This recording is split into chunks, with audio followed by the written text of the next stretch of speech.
All sports, all the time.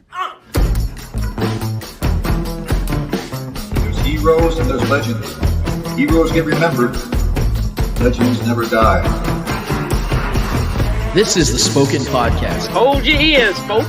It's showtime. I'm your host, Lance Twidwell. Man, that kid, he can ball, man. He can ball. Touchdown, Kansas City! Patrick freaking Mahomes, baby! Let's talk some sports, because that's what we're here to do. You are tuned in to The Spoken. This is the Spoken Podcast. I'm your host, Lance Twidwell, here inside the Spoken Studios with my guys, Trevor Twidwell. What's good? And Eddie Ortiz. Yo. Episode 154 in full swing, full motion, man. We are so happy to be here with you guys on Super Bowl weekends. We got ourselves a big game coming up. It is a game that I know that most of us were looking forward to for other reasons. But as we already addressed last week, man, that's something we're just going to have to accept and deal with. But we're still going to talk a little bit about it. We're still going to talk about how the Chiefs can get themselves back into this type of game and get themselves back into this type of weekend. So we can be excited as much as we want to be leading up to another Super Bowl. Man, I feel like we've been spoiled because I almost forgot what it was like to get ready for a Super Bowl Sunday without my team playing in it. So I'm a little sad. I'm a lot of sad, but I think there's still a lot to talk about in this one, and we're definitely going to break that down. We have the Eddie Hour coming up. We're going to get you guys whatever comments you guys want to throw up on our Super Chats on YouTube. Man, we'd love to hear from you guys. Let us know what you have going on and reactions to what we think or what we're saying on this show as this is going on. It is the beauty of live stream. This is what we do, man, to give you guys our thoughts, and we go at it on this show. Rapid fire. It is what we've been doing for over 150 episodes now. So whether you're live streaming, whether you're YouTubing, or you're podcasting, thank you so much for being with us today, man. We are so excited also to have our guest, not even a guest anymore, man. He's a friend of the show. He's a brother of the show. Former Chiefs tight end Jason Dunn, co-host of Chief Concern podcast, man. You guys definitely need to be jumping on that. Him, Marcus Dash, and Eric Warfield have an incredible show over there that I love to share as much as I possibly can, man. They put out a lot of content, a lot of quality content, and you should be definitely following their work. And we're so blessed and honored to have our guy Jason Dunn back this week to talk to us a little bit about Chiefs football, Super Bowl Sunday, all the stuff that we're going to already give you guys. But I want to start with something a little bit different today. And some people might say this is beating a dead horse. Some people might say this is something that maybe I shouldn't start the show off with, but I'm going to do it anyway because I think it's imperative to address some of these issues that I'm having in the NFL currently. We know that Brian Flores already brought up a lot of things that the NFL tried to immediately come down with and say there's no merit to his accusations. And then a week later, Roger Goodell, the NFL commissioner, is saying that, well, the NFL's got to do better at these aspects. They got to get better at hiring minority coaches. So I wanted to do a little an experiment with Trevor and Eddie. I told them to prepare for this, but be prepared for it as it's going along because they don't really know what's going on yet. But I wanted to start this off, bring it home, and you guys tell me what you think about these. Okay, so I want to start with scoring offenses. So from 2013 to 2015, this is where the Chiefs' offense is ranked amongst the NFL teams. In 2013, they finished 6th overall. 2014, they finished 16th overall. And in 2015, they finished 9th overall. Would you say that offensive coordinator probably deserved a chance to be a head coach in this league? Yes. Okay. That guy did get an opportunity. His name was Doug Peterson. He got himself not one, but now 2 different head coaching opportunities in the NFL since then. 2016, the Chiefs finished 13th overall in overall offense, and then in 2017 they finished 6th overall in offense. Would you guys say that offensive coordinator probably deserved a shot at becoming a head coach in this league? Sure. Okay. That was Matt Nagy, who was the offensive coordinator for just 2 seasons before he took the head coaching job with the Chicago Bears. And then in 2018, the Chiefs finished 1st overall in offense. 2019, they finished 5th overall. 2020, they finished 6th. And then in 2021, this last season, they finished 4th overall. Would you guys say that guy probably deserves a job as a head coach in this league? 100%. Yeah, that was Eric Bieniemy for 4 years, not finishing worse than 6th. When you guys, I already broke down to the fact that the 2 previous offensive coordinators before Eric Bieniemy, their best, they finished 6th. Now, people have been chanting, well, Eric Bieniemy had Patrick Mahomes, whereas Matt Nagy and Doug Peterson had Alex Smith. Well, I don't know if you guys noticed this, but the Broncos just hired themselves a new head coach. His name is Nathaniel Hackett. He was the offensive coordinator for the Packers from 2019 to 2021. And I don't know if you guys remember this either, But there's been a long-standing quarterback in Green Bay by the name of Aaron Rodgers who just won his back-to-back MVP. And here's the best part about that situation is Nathaniel Hackett didn't call plays for the Packers. That was Matt LaFleur, the head coach's job. What about Mike McDaniel? He is now the current head coach for the Miami Dolphins. He was the offensive coordinator for the 49ers over the last 3 years. Also didn't call plays. That was Kyle Shanahan's job, the head coach of the 49ers. But yet those guys have head coaching jobs. I think it's safe to say and fair to say that neither one of them have been more proven in this league than Eric Bieniemy. Would you guys agree? Yep. Okay. Well, and then there's also this other excuse. Well, Eric Bieniemy has a criminal past. That's a good point. That's fair because obviously you got to be able to trust the guy that you hire to be your head coach because he's the ultimate representation of what your team is outside of your quarterback and owner. Do you guys happen to catch who won NFL Coach of the Year this year? Tennessee Titans head coach Mike Vrabel. And I will say this right now. I think Mike Vrabel deserved it. The Titans, who had Ryan Tannehill as their quarterback, and you saw him shit his pants in the playoff game against the Bengals. No Derrick Henry for 9 weeks. They still win the 1 seed in the AFC, the most stacked of the two conferences. Simply brilliant, simply incredible coaching job from Mike Vrabel. He deserves the head coach or NFL head coach of the year. Did you guys happen to check that one thing? Because I like this thing called a Google search. And I don't know if you guys noticed this, but Mike Vrabel was actually arrested for assault back when he attended Ohio State back in the 90s. And then in 2011, when he was ironically playing for the Chiefs, was arrested for fraud at an Indiana riverboat casino. And that guy just won NFL Coach of the Year and has been a head coach in this league now for 5 years. So I present all this to my fellow co-hosts here, Trevor and Eddie, with one simple question. Then what is the reason why Eric Bieniemy's not getting a head coaching job? What can you guys think of? What possible reason? And what is the ultimate difference between him, Matt Nagy, Doug Peterson, Mike Vrabel, Nathaniel Hackett, and Mike McDaniel?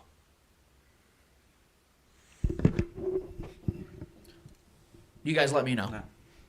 I guess, unfortunately, he has Patrick Mahomes, Tyreek Hill, Travis Kelce, who, to pretty much all of the media, they're simply, like, the best scenario you can be placed in. Okay. So maybe they're using that against him, which they shouldn't. But The same situation that Matt Nagy and Doug Peterson were in. The same players, so, I mean, you can't really use that. But Alex Smith. I mean, they were still top 10 offense, top 15 No, offense. I get it. But I'm saying they're using that as an excuse because you have, quote unquote, the best quarterback, quote unquote, the best receiver, quote unquote, the best tight end. So, I mean, that's the same. You can use the same exact argument against Mahomes as well, which people use constantly. Is But that's he has exactly, Andy Reid, no, he has but these that, coaches, he has these weapons. I mean, no, which is it? I'm not saying he doesn't deserve it. Yeah. No, what I'm saying is that Why they say that? Why it's why are they using that excuse when? Yeah. I can see them using that excuse as like, well, you have Patrick Mahomes, well, you have Tyreek Hill, well, you have Travis Well, I think Kelce. I think Can you succeed out of that? That's pretty much what I see them telling Eric B, which is fucked up. Yeah. In so many ways. for me, it's pretty simple. It's hard enough being a minority, getting a head coach, let alone a head coaching job in the NFL, a head coaching job in general, in sports really, but especially in the NFL. Not only is he a minority, he has a record. You know, so that combination alone is probably just one of those things where, you know, I mean, Flores was getting, played, straight up played. So, I mean, if that's happening to Flores, who has a clean record, was overachieving in Miami as a head coach, was being, reportedly, allegedly, incentivized to lose games and refused to, and he was still finding ways to win in a bad franchise, overcoming the odds. And he's still not getting chances. He's still getting damn near blackballed and set up just to be a pawn in the game. So if that's happening to Flores, who's already proven to be a good head coach, more than Bieniemy even has, if that's happening to him, I mean, there's levels to this shit. So if that's happening from the top, with the best African American candidate to be a head coach in Flores. Bieniemy is just another guy down the ladder here. So it's a harsh reality, man. It really, really is. But we can't sit here and act like it isn't a thing. You can't also, from the other end, you can't, live in that and use that as a crutch to complain about things. These individuals still have to go out there and make something of themselves, regardless of the situation they're in. It sucks. But I'm not going to be one of those people that sits here and denies that it's a real thing and it's a problem, But 100% that has to be a factor. The record and him being a minority, the negative connotation and the stigma that comes with that, amongst the majority of people, and the white ownership of the Shield. That's just, it is what it is, man. We all know it. Anyone who wants to deny it, or anyone who's getting sick of hearing it, that's a privileged standpoint.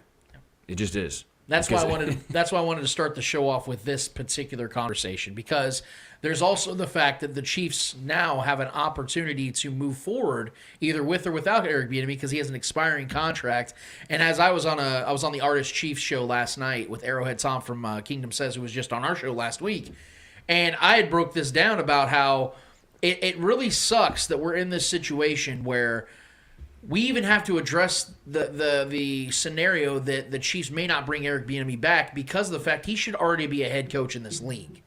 That's what sucks, is that the Chiefs could legitimately move on from Eric Bieniemy and it would make sense for the Chiefs, and we shouldn't even be here. That's what upsets me about this entire situation, and that's why I continue to intentionally pose this question the way that I do to people, because I don't want to come off and say, I know why it is, you need to hear why I feel this way or what I think, and then you try to almost find another way to come about it and make it interesting. So I present it.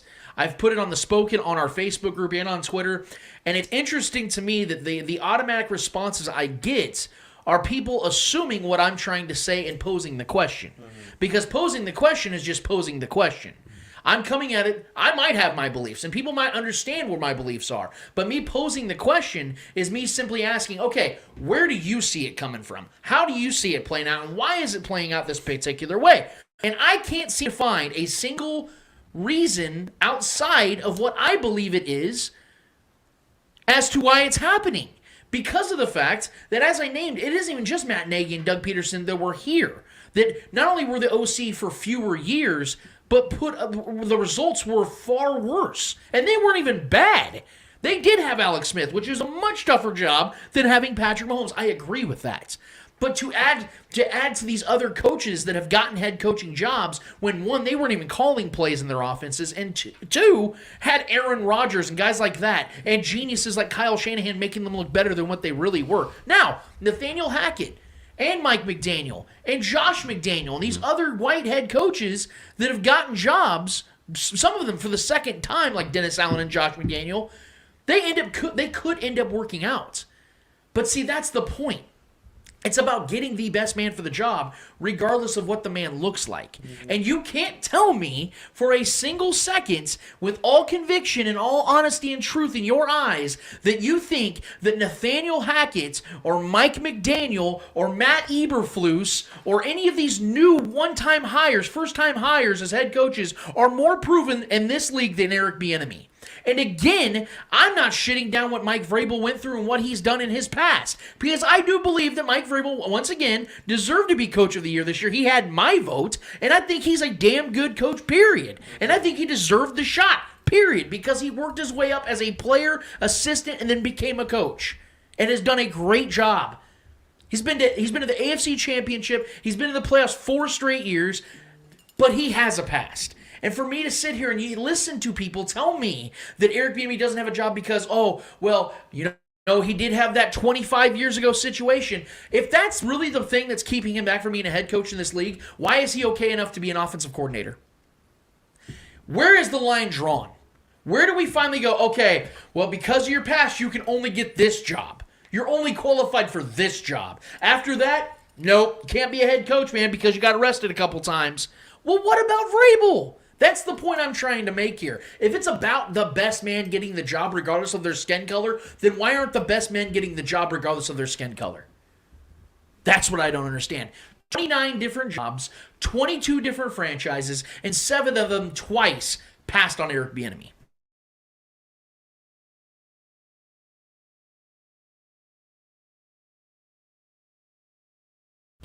Twice, and none of them took him. You can't tell me that's a coincidence. And that's a real problem that we have in this league. And that's why I intentionally started off this episode, because of the fact that it does need to take, it needs to take more frontal attention here. We need to quit addressing it and go, yeah, that sucks, man. Hey, you want a beer? No, we can't keep doing these things. We've got to talk about it and talk about it and talk about it, because that's the only way that the league is actually going to take this stuff seriously. Why do you think guys like Colin Kaepernick ended up getting lawsuits done with the league? Because it wasn't going anywhere. The attention was there, and it was going to continue to stay there. Brian Flores is literally sacrificing his entire career at 40 years old to stand up for what he knows is right. So it isn't even me suggesting race here, because I haven't even brought it up. I'm creating scenarios. I'm offering the platform for people to explain to me, because if Eric Bieniemy just simply sucked at his job, then why is he the offensive coordinator for the best team in the league over the last 4 years? Why would he be? Why would he be calling plays with Patrick Mahomes as his quarterback? Wouldn't Andy Reid say, I got it, I'll take it from here, I'll go hire somebody else? Why would he have that guy here for the first 4 years of Patrick Mahomes' career, knowing how sensitive and how important the first 4 years of a quarterback this great matter, how important they are? It doesn't make sense, man. And this league's got to get better at it. And I here at the Spoken Podcast, man, we're not going to be afraid to talk about these things. And that's why I wanted to address it first and foremost. I appreciate you guys giving me your reasons or why you think people are trying to make excuses for it. But I think at the end of the day, we all agree there are no excuses for it. It's unacceptable that Eric Bieniemy is still sitting here without a job. And I feel that we would still be this upset about it if he wasn't a Chief and he wasn't a part of what we are over the last 4 years. But I would still stand firm in it. And I stand firm in it even more so because he matters to us. Well, I think he's part of this I think family. one of the greatest examples, just to throw this out there also, which is kind of the low-hanging fruit example, but I mean, Sean Payton alone is an example of, could you imagine if Brian Flores was a guy out there putting bounties on guys to go hurt other individuals, and it being proven, and him having to sit out a year of coaching, only a year, Right. he would have been done, man. Right. We all know this. Committing not only crime, but in-game crimes, affecting, the purity of the game.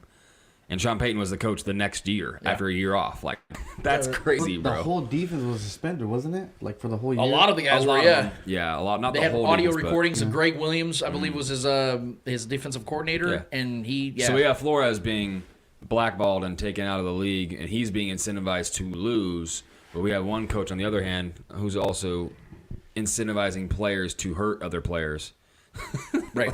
Like putting hits Right. on people, and he gets a coaching job the very next year after just taking a hiatus. It's crazy, bro. Unfortunately for Eric Bieniemy, I think it's going to take for him to get an OC somewhere else other than Kansas City for him to actually get a better chance. Get or out of the shot umbrella at, get a better shot at becoming an actual head coach, because then and only then they can see his actual true potential. Yeah, and I think you might be right about that, because it does sound like reports out of Arrowhead Pride this morning. There are reports that Matt Nagy could potentially be coming back to Kansas City as the offensive coordinator, and Eric Bieniemy might be getting the offensive coordinator job with the New Orleans Saints, because they like the interview. I guess. yes. Oh, I guess he interviews well, guys. Holy shit! I guess he does okay. So I think for Eric Bieniemy is if I'm Eric Bieniemy, I would definitely take a OC job somewhere else. I would love to stay with Patrick Mahomes, obviously Kansas City Chiefs offense, but it's came to a point where I believe both have come to like that crossing point where it's better for them to kind of go their own ways. Yeah. So I do believe that Eric Bieniemy getting another shot at OC somewhere else and him proving once again his worth could potentially get him even closer to that head coaching job that he deserved. Yeah, because if you look at it, like I said, we sit here and we almost penalize Bieniemy for having Patrick Mahomes, and he's reaping the benefits. But again, he's at least calling the damn plays, whereas Nathaniel Hackett had the two-time MVP as his quarterback, not calling the plays, and he gets a head coaching job. It just, you can't tie it together and say it makes sense, guys, because it doesn't. It just simply doesn't. But I want to leave it there. If anybody out there that wants to comment on this live stream has an opinion on that, we'd love to hear you guys. If you do, we can definitely read it. We can definitely get some more conversation built off of that, because I know that is a hot topic. It is something that people have very strong opinions on, regardless of what side you're on. I don't really know how there are sides when it comes to this thing. I feel like this is a very open and closed case of how this has gone and the injustice that a lot of these people have suffered throughout time because of these very ridiculous factors that are put into it for some damn reason. But I want to move on to another segment, another portion of this opening, because there are going to be a lot of decisions the Chiefs are going to have to make this offseason.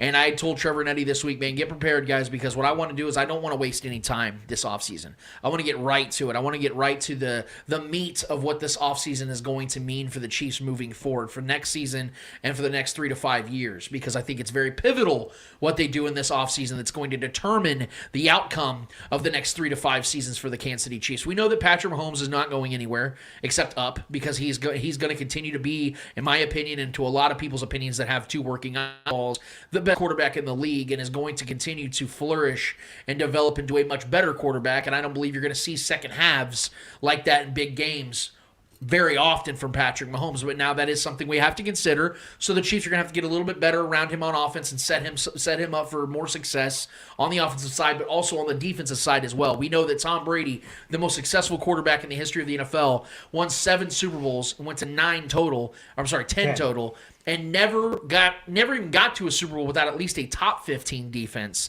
and never won a Super Bowl without at least a top 8 defense. The Chiefs have only had a top 8 defense one total time in Patrick Mahomes' career, and the year they won the Super Bowl. So there's going to be some decisions to make here, and I wanted to actually start with Eddie. We're gonna do our 5-to-1, our 5 biggest decisions that the Chiefs need to make this offseason in order to get back into the Super Bowl and potentially win the Super Bowl. So starting with number 5, we'll go around and we'll go that way. Eddie, Mr. Yo, what is the number 5 biggest decision the Chiefs need to make this offseason? Change OC, offensive coordinator. I think that's that. I was thinking of where to rank it, but I feel like if we don't change the OC, I think we'll still get back to the Super Bowl because of just who Eric Bieniemy is. But I think if the Chiefs want to win and the Chiefs want to put it all on the table this next season, I think a change of OC would benefit this offense a lot more, because you're gonna mix a little bit more of other stuff into this offense. Maybe help Patrick understand defenses better or something. So I do believe that the change in OC is a top decision for the Chiefs this offseason. Yeah, so my first one, mine are more on the practical side. So my first one on the list was just create cap space, restructure contracts. If we can find a way to keep Frank Clark here and he can restructure, I think there's been some rumblings that he's looking to restructure it and stay here. That would be ideal. Granted, getting him off the books entirely would be helpful as well, but I mean, I wouldn't mind keeping Frank Clark here if he's willing to take a good pay cut and stay here, because I like Frank Clark. But yeah, I think my first thing here would just to be, Brett Veach, do what you do, work that magic, create a bunch of because I think that being the first thing establishes that confidence for us to make certain moves moving forward and to make those changes. The coaching thing, I hear you. But that's a little further down on my list, because I still think we have full trust in Bieniemy if he is the guy still here this year. That's why I put it number 5. Yeah, I feel like. Yeah, when I say number, my first thing it's 5. So I feel like it's something that they have to make. I think it's come to a point to where I think they're both kind of like not holding each other back, but it's to a point where change needs to happen. A new voice. Have they hit a ceiling? It's hit a ceiling. I'm not bashing Eric Bieniemy. Yeah. Eric Bieniemy deserves any job he gets. He's one hell of a fucking OC. He deserves to be a head coach. But I think with the Chiefs, I think it's come to a point where they're both, at their ceiling in this organization. I think they both can increase even more somewhere else. Okay. Yeah, I mean, and once you've hit a rock bottom, not a rock bottom, but when you failed, yes. Sometimes it's hard to regain that confidence of the locker room. So I can understand that too, but I do believe in EB. I think he's a guy that demands a locker room regardless if you're winning or losing. I think he's one of those unique voices that can do that. But yeah, so for me, first things first, creating the cap space to make the proper moves, to better this team, to have the confidence to lure or sign people that we want here, to even, from the start, to even have the confidence to make the moves that we think are necessary. Mine actually kind of coincides with what both you are saying. I wanted to start off my list at number 5. It's something that I think is vehement for this offseason, and it is so detrimental for the team, both positively and or negatively, depending on how they go about it. But see, being a Chiefs fan my whole life, I know that there's something that us fans and this team, quite frankly, do that what we struggle with is making unpopular decisions. Even drafting Patrick Mahomes the way that the Chiefs did, moving up 17 spots, was extremely extreme for a franchise as conservative as the Chiefs have been. And fans didn't like it initially. A lot of fans were like, we should have kept Alex Smith for another year. You could have used that draft pick on somebody else. You could have built this team. There was all these folks saying that, even into Patrick Mahomes' year as a starter. The Chiefs are going to have to make a lot of tough, unpopular decisions, in part with even fan-favorite players and even some of Andy Reid's guys on the coaching staff, like you said, Eddie. I think that there's going to have to be some real breaking apart of what we've known the run-it-back era to be. We've talked about this in previous episodes about this is now dead, and a new saga has to begin in order for you to continue to win. You can't keep living in the past and expect a bright future. It doesn't exist in this business. And I know this is going to make people laugh, but I am being very serious about this. There is no reason in the world why Dan Sorensen and Ben Niemann need to be back next season. I'm so serious. I know Dan Sorensen is a BYU grad. He's Andy Reid's guy. He's been here since Andy Reid has been the coach of the Chiefs. Him and Travis Kelce are the longest tenured Chiefs. But Dan Sorensen is a guy that you can 100% replace. And I just don't understand, now that he's getting deeper into his 30s, why he's relevant. And you've seen how he had by far his worst season as a Chief just this last year.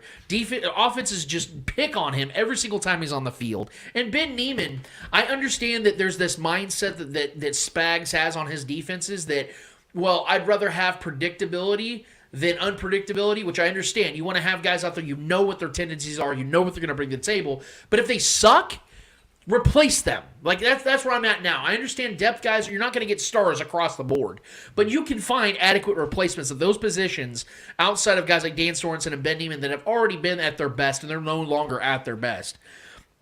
Trevor, you said something when it came to one of the things you'd like to see when it came to Frank Clark. Look, this is where I stand on it. Frank Clark, to me, right now, isn't worth $12 million a year, and that's what he would have to take in order to have a pay cut. Now, the reason I say that, and I know you get pushback every time you say something negative, quote-unquote negative about Frank Clark, it's, well, they don't win the Super Bowl without him. Yes, I agree. That was 2 seasons ago.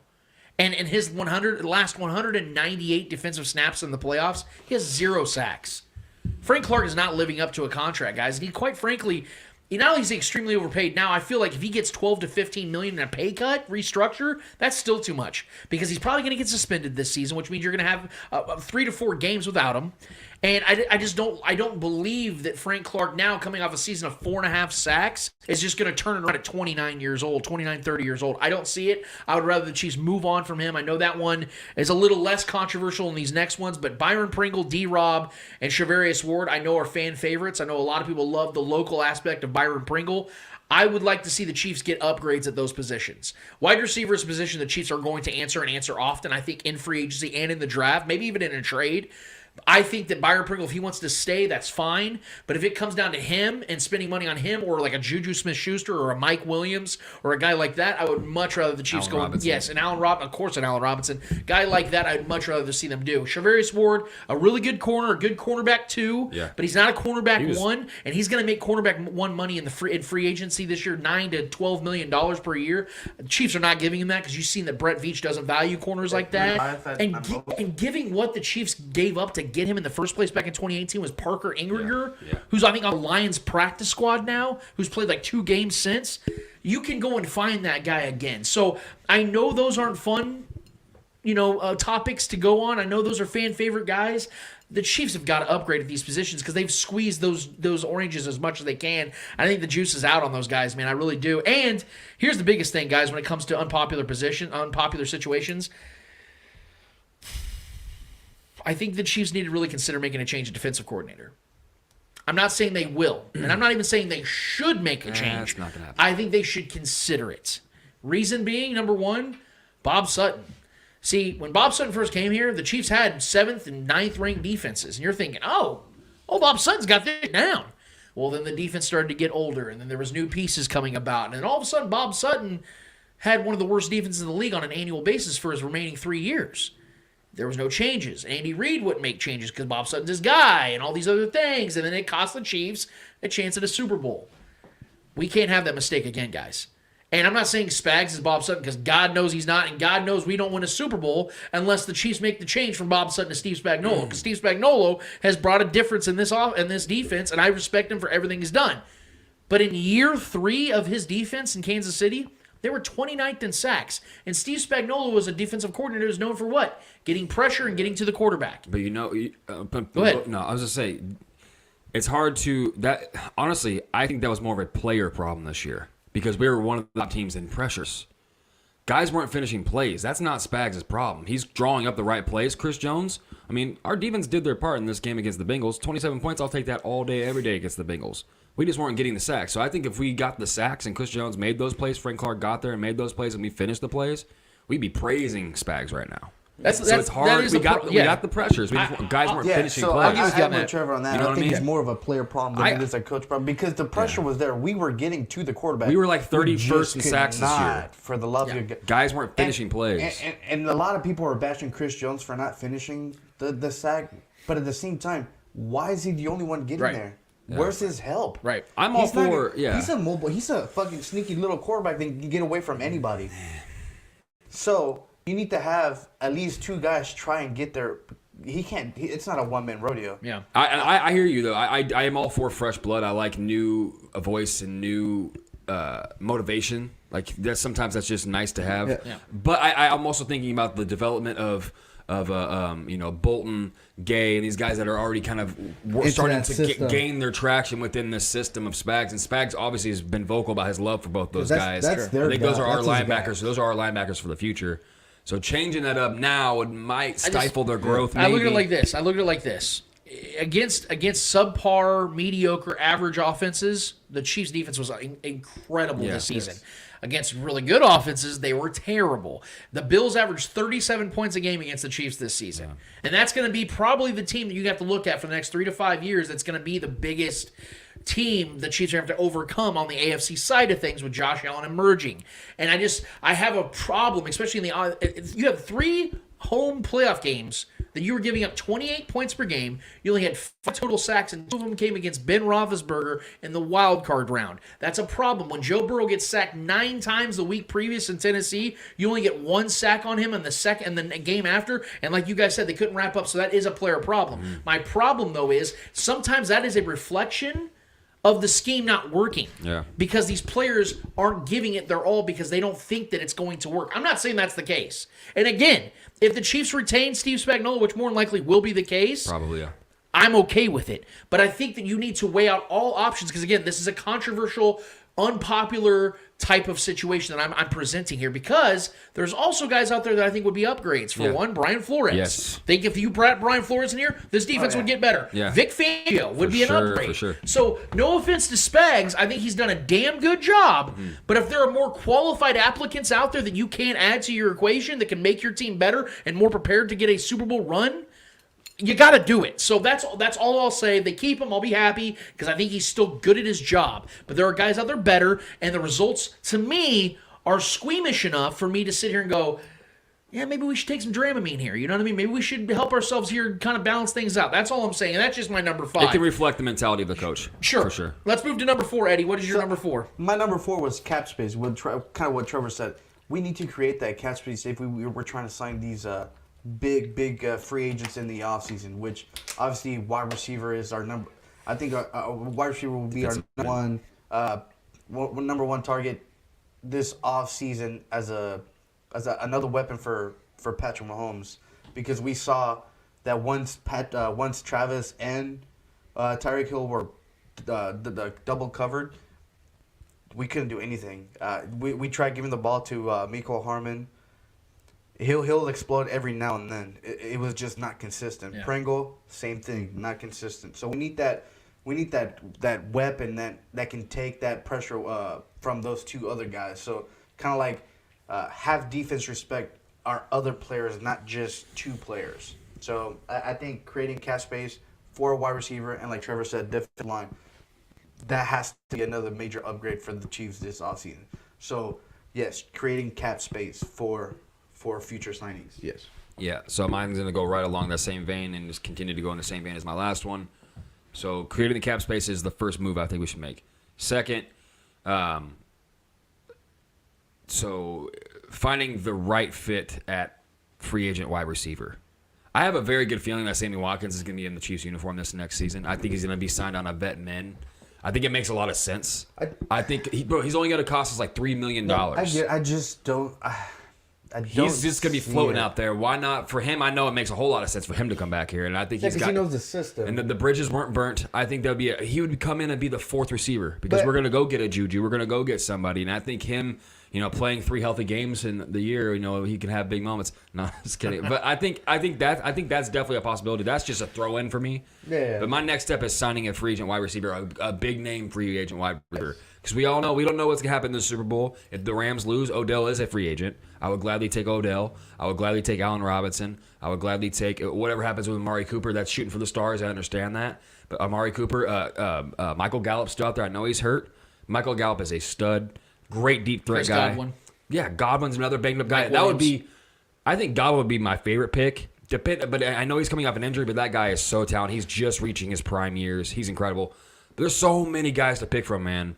And some guys that might be cheaper than they would be if they weren't coming off an injury. So that could be a little loophole we can, sneak in there. But there's so many. I love Juju, even with the TikTok madness and him denying us last year and him turning down Andy Reid. I think he would flourish. I think Juju's a great fit because that would take because Tyreek had to play a lot of underneath and a lot of slot. So I think that would allow Tyreek to play his true wind-breaking speed position and allow Juju to work the middle. We need defenses to respect every player in that offense. Yeah. And right now, they're respecting more Travis Kelce and Tyreek Hill. Everybody else, they're like, we'll just one-on-one and we'll be okay. Yeah. Ain't nothing going to happen. And we're missing like a wide receiver that's like strong, wide frame body guy that will run through somebody. Juju's one of those guys that has tree trunk legs that will run through you. You know what I mean? So we've been kind of lacking that physical receiver, which I also like the Mike Williams take too, having that height. But I think that's what they were trying to do with Josh Gordon and and Jody Fortson getting hurt sucked because he was kind of becoming that tall guy that we can just throw the ball up to. Exactly. And he was scored 2 touchdowns his first 3 games, so that was definitely coming to fruition. But I think making a move at wide receiver, putting the league on notice that we're going to go grab another big name and this offense is going to be right back where we were. I think that's the first step we need to do. I think that really is. I think we need to make a sexy splash play offensively on top of what we already have. Strike fear back into the Bengals because we know that everyone was comparing the Bengals' weapons to the Chiefs' weapons and who has the best trio in the league, which we already know who it is, but people are really trying to make the Bengals out to be this better offensive juggernaut than we already know the Chiefs are. So that's, you know what? Hey, we'll one-up you. Here's another talking point for the league to have for the talking heads on TV. We'll add this guy to our offense. What are you going to talk about now? You know what I mean? So I think having that big splash play, I have nothing but trust in Veach, man, to go make a move because Veach is a splash signing kind of guy. This is what he does. He goes when he wanted Tyrann Mathieu, he went and fucking got him, right? And that was a big story across the league. So I expect us to go get a free agent wide receiver and a big name guy, and I think that's what's going to happen. I'm so glad that we don't talk about these things when I give you guys, hey man, this is what I think we should do this week. What do you guys think? Because we don't share this stuff with each other. I mean, Eddie, you and I see each other just about every single day, and we don't talk about this stuff. Like let's bring that up on the show. Let's talk about this on the show. All right, sounds good. We want it to be organic. We just leave it there. Yeah. Trevor and I, we got a house. I'm like, yeah, dude, we're not. We'll touch base here and there, get some thoughts and stuff. But we talk to you. Well, what do you know? Number 4. I think Veach must stay aggressive in free agency and in the draft picks and trades as well. I think that I titled it Veach season back in 2018 when he took over the GM job because, like you said, Trevor, he has always shown us that he is willing to do whatever it takes to put this team in the best position to win right now. I think it's hilarious that people have been saying on local radio that the Chiefs got to quit trading all these picks because it's going to end up biting them in the ass. I mean, look, they have no first round picks and all. You know what's funny about that? There's a few things I want to say about that. It's the fact that if you look at the Chiefs and the Rams, they've been 2 of the most aggressive teams in the NFL at trading picks over the last 4 or 5 years, right? Since 2018, the Rams have only picked in the first round one time. Yep. Since 2019, the Chiefs have only drafted in the first round one time. So since 2019, both teams have only selected in the first round once. And we're damn near second round because we're at the bottom of the first. And they've gone to a combined, since 2018, they've gone to a combined 6 conference championships and 4 Super Bowls. Okay? Like, this is what I want to get people to understand here, because this is very, very important. Draft picks are great. Having proven commodities are greater. What the Rams gave up the Rams gave up a first round pick to get Jalen Ramsey. In fact, they gave up, I think, two first round picks to get Jalen Ramsey. It. How's that working out? Yeah. Oh yeah, he's still playing at an All Pro level, and they're playing in the Super Bowl as home favorites. Yep. Like, think about that for a second, man. That's where they're at. Away favorites, but they're at home, is what I'm saying. So what I'm saying is, and they are significant favorites. If you ask me, we're going to obviously give our Super Bowl preview in this episode. But that's the point I want to get across here. Is I understand that it's fun to say, man, I want the Chiefs to take this guy at 30th overall. But what you have to understand also, 2 things in that. The Chiefs continue to draft late in the first round, which is basically a glorified second-round pick, if we're being honest here. Because after the first 20 or so picks, you are taking significant risks. You are going after guys that you don't know are going to be starters, or you may not start at all in their first seasons. There are risks involved. And let's be honest, guys. As much as some of us here like Clyde Edwards-Helaire, would we not trade that pick away if we can go back in time and get somebody who's better? Yeah. Yes, we would. Yeah. That's the only first-round pick they've taken since Patrick Mahomes. Was Clyde Edwards-Helaire. So as much as first-round picks are nice, we also have to remember the only first-round pick they've taken in the last 3 years was a guy that most of us don't look at as a first-round valued player. So you got to kind of push it out the window. And I want Brett Veach to do whatever he wants to do with that first pick. The Chiefs have the 30th overall pick. They want to take Jameson Williams, whatever. I'm not going to be a fan of it because I'd rather them not. I'd rather them be aggressive, trade out of that pick, trade forward, trade back, trade for a player. Whatever they want to do, I want Veach to stay on brand. Because staying on brand is what's made this team what it is. Brett Veach has done a significant job in the draft this last year, knocking it out of the park with Creed Humphrey, knocking it out of the park with Nick Bolton, knocking it out of the park with Trey Smith. We don't know if Josh Kando might turn into something this year. Who knows? And I want to say, too, like a side effect of that, when you continue to sacrifice first-round picks and you find diamonds in the rough and all these different things, and you create a winning culture for your franchise, which Brett Veach has absolutely done, and Sean McVay has absolutely done over there in L.A., what has that done? What is the side effect of that? It's attracted other free agent players to come over and join that winning culture. The Odells, the Von Millers, the guys. Those guys came over there because they know the winning culture. The Melvin Ingrams, all these other guys that have come join the Chiefs, the Sammy Watkins, these other players, they want to play for the Chiefs. They want to play for the Rams. And it's just so happens we're the teams that have sacrificed all these first-round picks to create a winning culture, to create the consistency of the last 4 years. Right. We're 2 of the winningest franchise the last 4 seasons. Why is that? Because we've created that. We've made sacrifices. Granted, it's a risk, but the ROI has been heavy in our favor. The return on our investment has been heavy. And I don't know about you favor. guys, but I think it's very dumb. I'm just saying it straight up. It's dumb for a team that is a contender to plan for the future. If you're a contender, like the Patriots did not plan for the future. Yeah. When they were winning and they were perennial Super Bowl favorites, they weren't going and making sure they had guys in the next 3 years. We're doing what the Packers were trying to win. We're doing what the Packers didn't do. Yes, with Aaron Rodgers and yeah, right. It's to stay on brand here when it comes to Brett Veach. Yeah. I do believe he's going to get himself like a Juju Smith-Schuster. I think that's probably the most realistic guy out there that the Chiefs are going to get because they wanted him in the offseason last year. And usually Brett Veach, when he wants a guy, he ends up getting a guy. Maybe not at that time, but eventually he does. I think also what they need to do is be aggressive with Tyreek Hill. I know he's under contract for another year, but I think that it is mandatory for them to get him locked up this offseason. Yeah. Get him a 4-year extension. Keep him happy too, so he's got 5 years left on his contract. He'll be 32 years old when that contract's up. Yeah. Perfect. He'll probably play out 4 of them. Hey, figure it out at 31, 32 years old. If you want to keep him, maybe give him another 2 or 3 year extension if he's still playing at a high level. Cheaper. Because think about it. It'll be cheaper, though. Guys like Tyreek Hill, they're so rare that when you have them even in their 30s, if they're still effective, you want to keep them around. Absolutely. So kick that can down the road, extend it, get his prime years out of him, and then figure it out down the road. Like I said, you're not planning for the future. You're planning for right now. Tyreek Hill right now is one of the most deadly weapons in the NFL outside of maybe Deebo Samuel. Yeah. So that's the way I look at that, and that's how I think that Brett Veach needs to utilize this offseason, be as aggressive as he wants to be, because my God, I think he's won benefit of the doubt. Eddie, what is your number 3? My number 3 is draft defense. Focus on the defense I think this draft year should be focused more on the defense than they are offense. Kind of what they did last year to the offense. Drafted offensive line, drafted a wide receiver. So kind of like focus a little bit more on offense. I think this year should be focused more on defense. Try and get Spags those guys that he wants, those physical guys that he loves. I think this is the season where this is the offseason where they need to draft defense. Brett Veach needs to focus on getting the best available players on defense. If that's trade up to get your potential fucking another Nick Bolton, put it out there, you know? Get you another player that can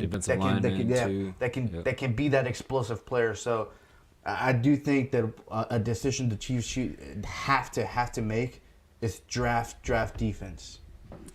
Yeah, I like that one. So yeah, my next one.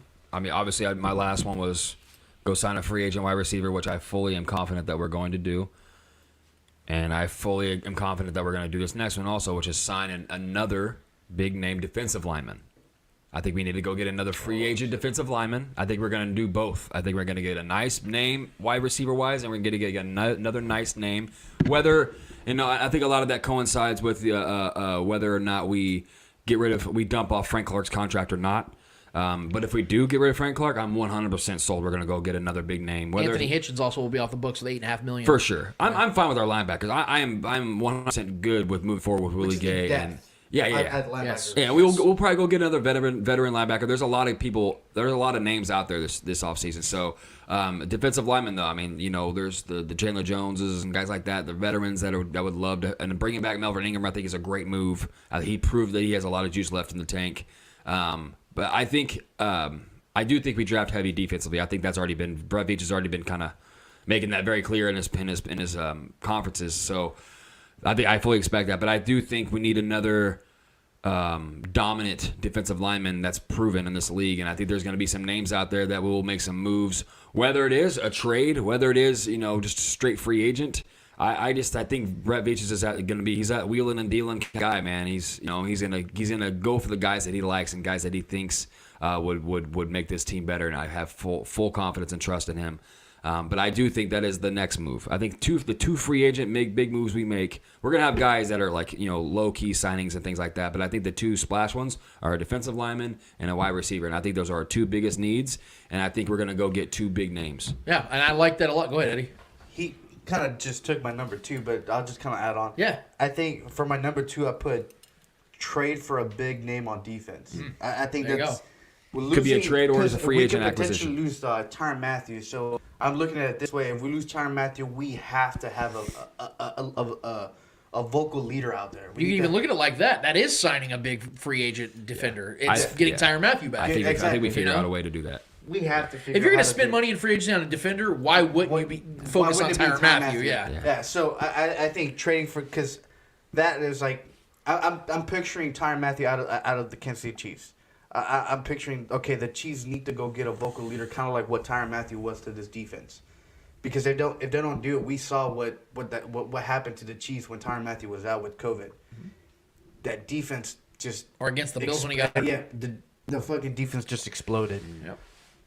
So we need another vocal leader out there because we know Chris Jones is not that vocal leader. He is a leader, but he is not that vocal leader that the defense needs. So to me, is trading for a big name for the defense. Yep. My next one, my number 3, actually swings to the other side of the ball because I'm with you guys. Defense needs to be a primary focus this offseason. But for the people that are here and are going to continue to be here, they need to do some things for me as well. Andy Reid and Patrick Mahomes must dedicate this offseason to crafting a more prolific and efficient offense that can counteract the way defenses have played them all season long. Because although they were still 4th in the league in scoring, we all agree here that the offense had a lot of lackluster performances as a whole this season. And I think that starts with Patrick Mahomes and Andy Reid getting on the same page. Because as we saw on that final play in the first half against the Bengals, I love the fact that Andy trusted Patrick. But Patrick and Andy were not on the same page on that drive. You can totally tell, and I know that Eric Bieniemy was calling the plays. We can prove this. We saw him calling the plays. I think that Andy being the guy that runs the show, he is the captain of this entire fortress, man. He's the one that steers the ship. Him and Patrick are the two most important people in this franchise. They need to figure out, sit down, and dedicate a lot of time this offseason together and coerce and get together and figure out, okay, these defenses are playing us drop 7, drop 8 on a very normal basis. Let's start beating those defenses. Let's come up with stuff. Because we know Andy Reid, even guys like Colin Cowherd talk about how Andy Reid throughout the offseason will just randomly send him, hey, I wrote this play up today. I wrote this play up. Do that together. You and Patrick do that together. I know they've probably already been doing that. Do it 25 times fold this offseason because it's that much more important to get from where you were this season to the next season, because we know at the end of the day, as great as this defense could be next season and the years to come, it's going to come down to what Patrick Mahomes and Andy Reid do on the offensive side that's going to dictate how many Super Bowls they end up getting to together in their tenure. So that's my number 3. Eddie, you said you got your number 2, which is to add more defensive talent, go out there and get a big free agent guy, even potentially bringing back Tyrann Mathieu would count as that. Trevor, what is your number 2? So yeah, my number 2 would be to extend Orlando Brown. Make sure he's here. Solidify that left tackle. Solidify that protection for Patrick Mahomes. Reiterate that this past offseason was to create the offensive line that we needed, and I think Brett Veach far and above and beyond succeeded the expectations with getting the best center in football. And getting Joe Thuney, who was very versatile and came up in big moments when we needed him the most, and he was banged up and playing through a broken hand and all this and that. I mean, we created one of the best offensive lines in football. So I think extending. I know there's the tag too that we can always use if we really wanted to on certain players, on Orlando Brown or whoever. I think extending him, solidifying his spot here for the next handful of years is an important thing. Year one with this lineup, this offensive line, this crew, we all know that it's hard to put a line together and then find success right away. A lot of times it takes some time to mesh and get that sync. Get everybody in sync and everybody on the same page on the offensive line is crucial for a quarterback's success. You look at Peyton Manning, you look at Tom Brady, they've had consistent offensive lines that have been with them for years. So that's an important thing for the trajectory of Patrick Mahomes' career and the success of this team. So I think locking up the most important offensive line position and a young guy that has a very bright future and it performed well. He had some moments this year where it was rough to watch, but for the most part, Orlando Brown showed a spark, and he showed enough for me to believe in his trajectory of his personal career to be the guy to protect Patrick Mahomes on that left side. So I think extending him is crucial for the growth of this offense and the growth of Patrick Mahomes. So I think extending him is vital here. Well, I'm going to admit to you guys, I didn't have that on my list because of the fact that I think it's a foregone conclusion that Orlando Brown's going to be back. He's going to either get the tag or he's going to get a long-term deal this offseason. He's 100%. If there's a sure thing I can tell you guys outside of knowing that the core of Patrick, Tyreek, Travis, and Andy Reid will be back, I can tell you guys with all certainty that Orlando Brown Jr. will be back because the Chiefs gave up far too much. Not just gave up, but they gave it up to a rival in the Baltimore Ravens. Well, and Veach made it very clear that him and Tyrann were the top of the list of things he wanted to get done. So this is where it gets a little tough for me, man. But I have to say it because I kind of started the show off with it. I'm gonna stick with it. I think it is time for the Chiefs to move on from Eric Bieniemy. And I keep it with the same energy with the Spag situation, that if they bring him back, I'm not going to be opposed to it. But I'm not going to sit here and say that I think there is more to this offense than what Eric Bieniemy has already given, which is obviously elite. It is. I'm not trying to complain here. He's done an incredible job. But I think it is imperative for the Chiefs to get a fresh set of eyes on the offense.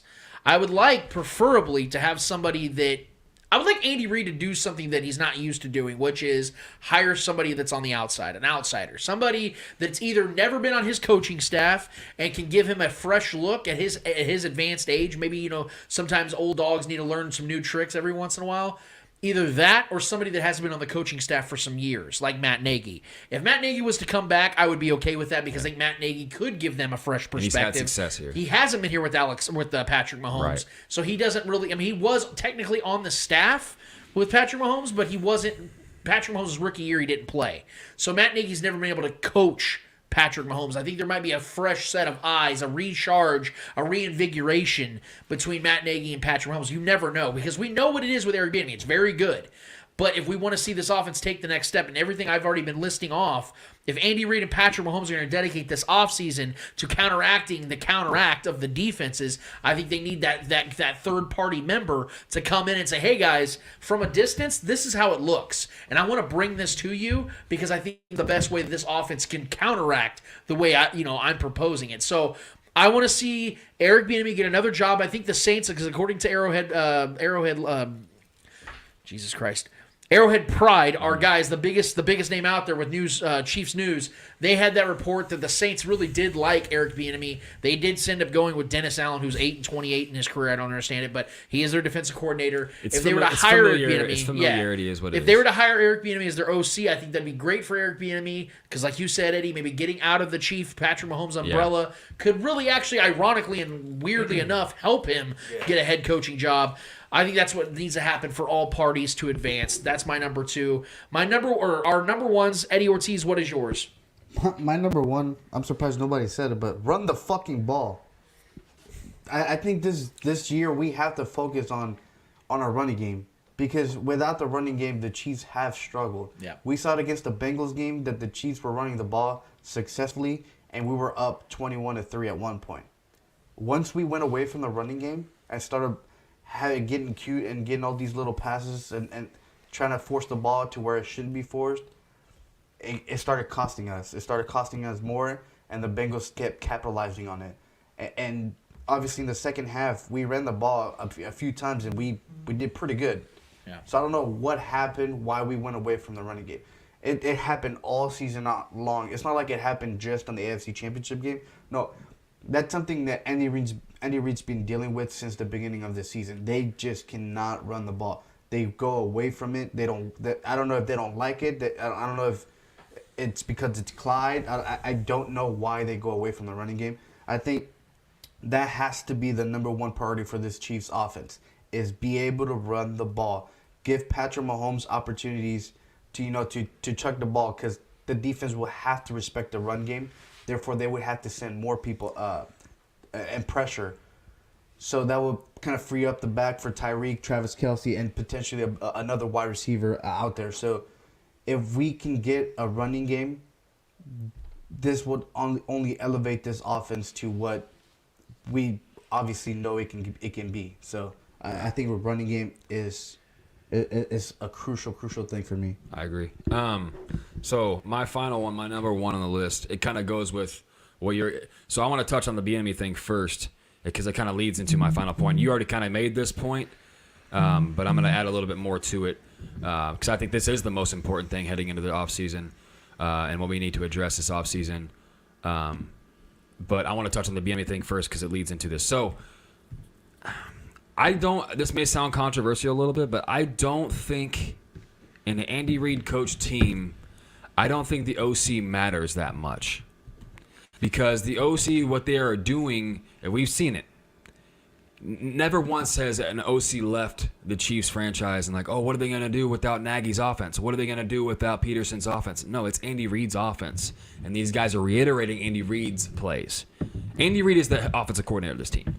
If Bieniemy's out there calling plays, he's not calling his plays. This is not his offense. This is Andy Reid's offense that these guys are just calling out the plays that are on the playbook that Andy Reid created. Sure. You know what I mean? So the Andy Reid is the offensive coordinator.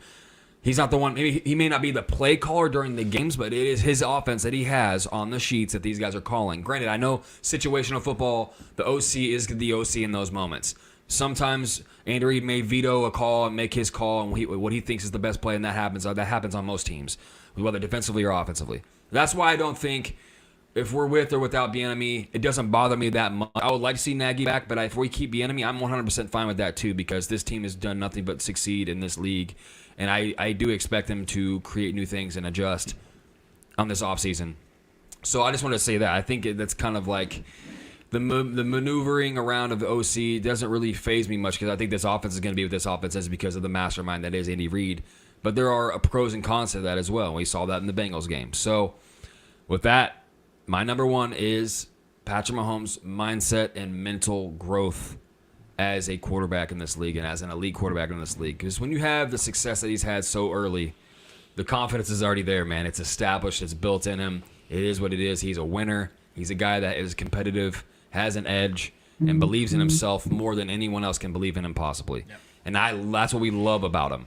But it came back to bite us in that Bengals game. And this was the first time Patrick Mahomes really had that taste of true failure in the postseason. The Super Bowl was one thing. We did fail, but that was just an absolute just destruction of an offensive line and zero chance to make plays and actually be himself. He had an entire second half to be himself and adjust and read defenses and make the proper adjustments, and he failed. He failed not only himself, he failed his team. Andy Reid failed to, make Patrick Mahomes a little smaller than him, right? He let Mahomes, and the trust, we all get it. Like, you live and you die by the sword. Patrick Mahomes has never failed us in those moments. He finally did. So all I'm hoping for Patrick Mahomes' mental side and his ability to grow and learn from this, become better, is just that. Yeah. Take this and take that fire that was lit under your ass and move away from it and go, start another fire somewhere else. Develop new skill sets. Develop a new mental ability to overcome and see have the proper vision to have in-game adjustments and see what defenses are doing and in the moment, in-game situations, change that and audible and do these things that make great quarterbacks great, because the physical abilities have always been there for Patrick Mahomes. It's just, developing that Peyton Manning mindset, that Tom Brady mindset to see what's coming, to be able to read the defenses and know what players to do. If you need to get the ball out quick, if you need to audible to a run, do that. Do all these things. There were so many opportunities that were just left on the field, and it was absolutely embarrassing. And I'm 100% sure Patrick Mahomes is embarrassed with himself. We got jokes, going on the awards show. Everyone knows. Everyone knows. It's not like the Bengals just went out there and beat our ass. It's the joke is Patrick Mahomes forgot how to play football. Yeah. You know what I mean? That's the joke, because that's the truth. Not that he literally forgot how to play football, but we forgot that we could lose a football game. We forgot that Patrick Mahomes has the ability also to let us down. We now know that. So all I'm saying is the mindset of Patrick Mahomes. Obviously, he's already back to work. We've already been seeing the video of him in the lab, getting his workouts in and working on new, techniques and, building those core strength muscles and blah, blah, blah. We already know the physical abilities are there. All I can hope as a Chiefs fan, as a Patrick Mahomes fan, to extend his greatness, to become what he's great at, to become even greater than what he already is physically, is to be great up here, and learn from this. And Andy Reid being able to, say, hey, you know what? I'm not liking what I'm seeing right now. I need you to kind of take a step back. Let me kind of take control here for a second, because that's what great coaches do. Belichick was never afraid to put Tom Brady in his place. Arians was never afraid to put Tom Brady in his place. And that's the great Tom Brady that's been around all these years, and anyone would have all the trust in the world in. They still need to let Patrick Mahomes understand that, you're not doing what we need you to do out there. Let me do this. So on Andy Reid's side of it, he needs to kind of be a little more aggressive and let check his guys every once in a while. Even check Patrick Mahomes. He's not above that. And then Patrick Mahomes needs to check himself and grow from this and not let this failure fester inside of him and create a trend of, future failures. Let this be a launching pad for him to become even greater than he's already been, which is really hard to expect. But that's definitely in the books for him. He can take this and become even greater, right? So that's what I'm hoping for. I'm just hoping the main thing is for this offseason, because this team lives and dies by the greatness of Patrick Mahomes and Andy Reid. More on the side of Patrick Mahomes, because he's going to be here far longer. So I think addressing that, Patrick Mahomes taking this the right approach, not letting this fail, and then other players too, Travis Kelce, Tyreek, not letting this fester.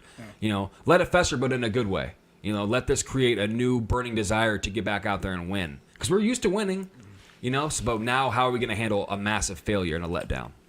Along with what I said about Orlando Brown Jr. and how for sure I am that he's going to be back, I'm equally, if not more so, confident and sure that Patrick Mahomes is going to utilize this offseason to make all the wrongs right. Mm-hmm. No, you think it's going to haunt us for what happened in that second half? Imagine what's going on in him. Right, man. I mean, he's the one that committed it. You know what I mean? He's the one that failed. Like, we're mad and we're upset and we're hurt because we watched our quarterback fail. Imagine being the guy that failed. I mean, it's got to be something I can't even imagine. I can't even imagine. You were the team that was supposed to win. You're up 18 points. You tied the greatest choke job in conference championship history. So, yeah, that one's it's going to always exist on his legacy now. And I know that there is the comparison about LeBron's 2011 NBA Finals meltdown. It's the same thing. LeBron had to wear that, and then what did LeBron do for the next 8 years after that? Mm-hmm. He dominated the league. So That's what I think. That's what Patrick Mahomes is going to have to utilize. In fact, hopefully he reaches out to LeBron James and asks him, "How did you overcome this?" Because as great and as polarizing as Patrick Mahomes is, LeBron is the most polarizing figure in sports. Well, so that's a guy you definitely want to take some advice from.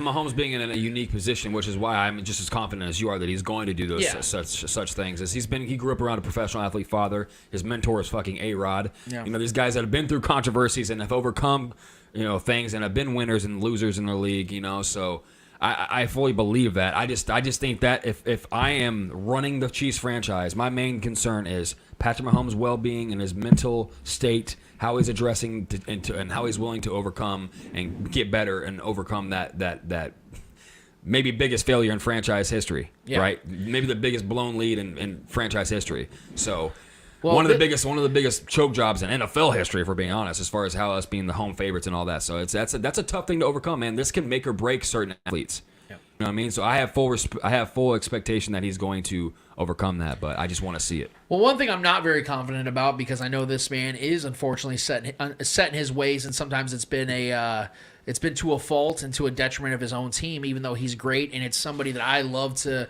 praise when given an opportunity, but I've also never been afraid to criticize him, and it's Andy Reid. My number one decision that I want to see the Chiefs make in order to get back to the Super Bowl is almost lockstep what Eddie just said. Andy Reid must lay down his pride and utilize a more balanced offensive attack. That involves running the football more. I know our producer Clay Windler is gonna choke me out for saying it, because no, it's true.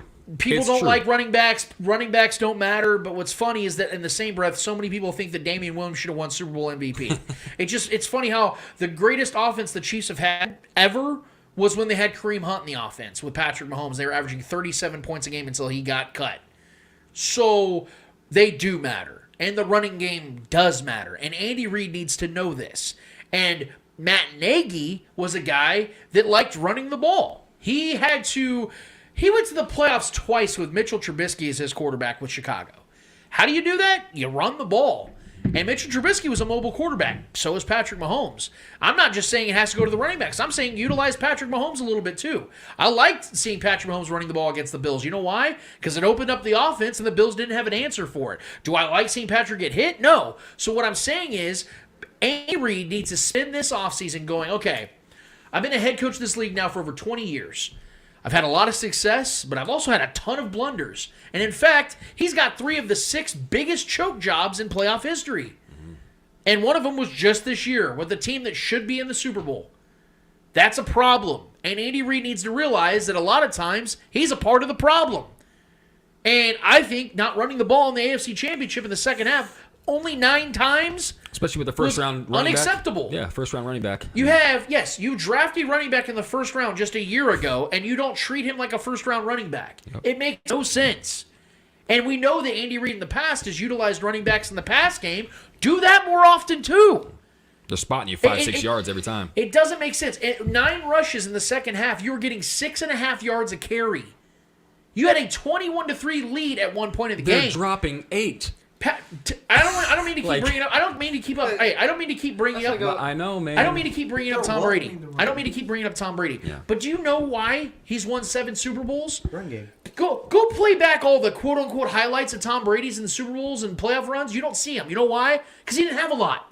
It wasn't that it was Tom Brady out there torching defenses. Right. It was running the ball, keeping the ball in your possession, and having awesome defense. I'm not saying that Patrick Mahomes has to play like Tom Brady because they're not the same type of quarterback. Patrick Mahomes is far more superior talented-wise, and he's going to play the style that they play. I'm cool with that. But you have to play a balanced offense. You can't run the ball only 9 times in the second half. Every great knockout artist has to have a jab. They have to. You know and the running game is the jab, and I get it that before this season, the Chiefs didn't have a great offensive line, and Clyde was hurt. They didn't have a lot of guys out there that could really dominate field, time possession and get 6 yards a clip. There was no excuse this time around. You had one of the best offensive lines in football. You will have one of the better offensive lines in the football moving forward. I think that Andy Reid needs to really soul search this offseason and go, okay, if I'm planning to coach for another 5 to 7 years in this league, if I'm planning to win more Super Bowls and put that in my legacy, I'm going to have to change some shit. Yeah. And I know that having a Ferrari like our guy Louis Riddick likes to call Patrick Mahomes, I know if I had a Ferrari, I'd like to drive it fast all the time. It would be very, very hard to, just simmer down and drive the speed limit and take those safe turns. I know, I'd probably want to go Dominic Toretto. I'd want to just race everything. But you have to calm down.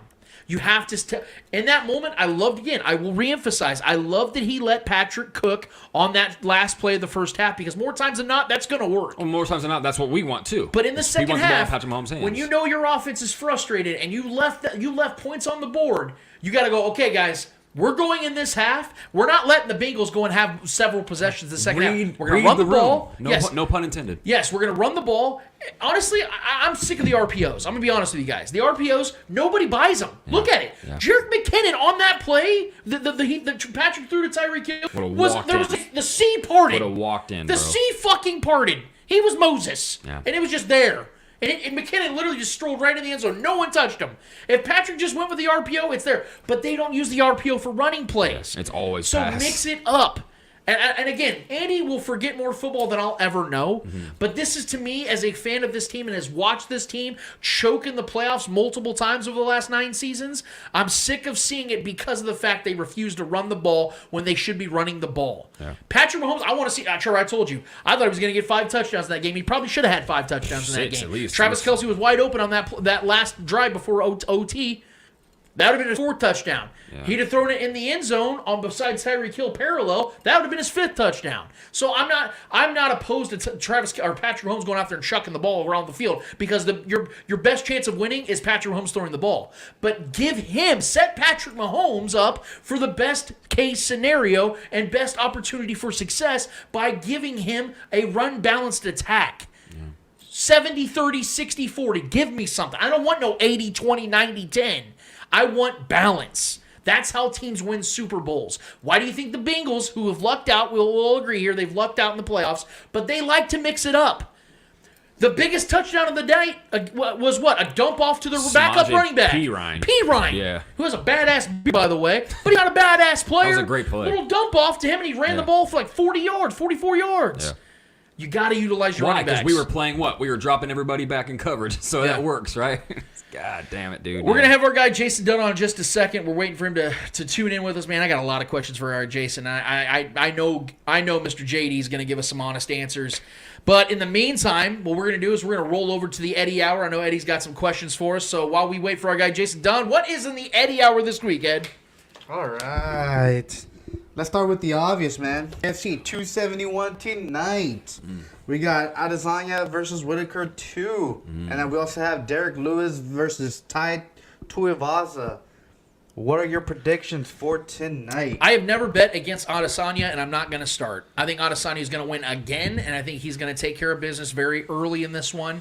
He hasn't fought in a while. I think it's been, almost a year? His last fight was trash. Yeah, it was a horribly boring fight, but I think he's going to take care of business this time around.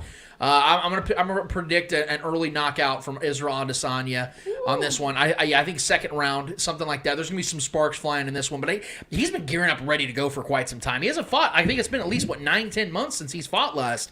So I'm gonna go. Has it been that long? It's been since last summer. It's been quite a while. Yeah, time flies. Yeah, man. It's been. I think it's like May, if I'm not mistaken, May, June, something like that. So he's gonna get back in there. He's gonna look sharp.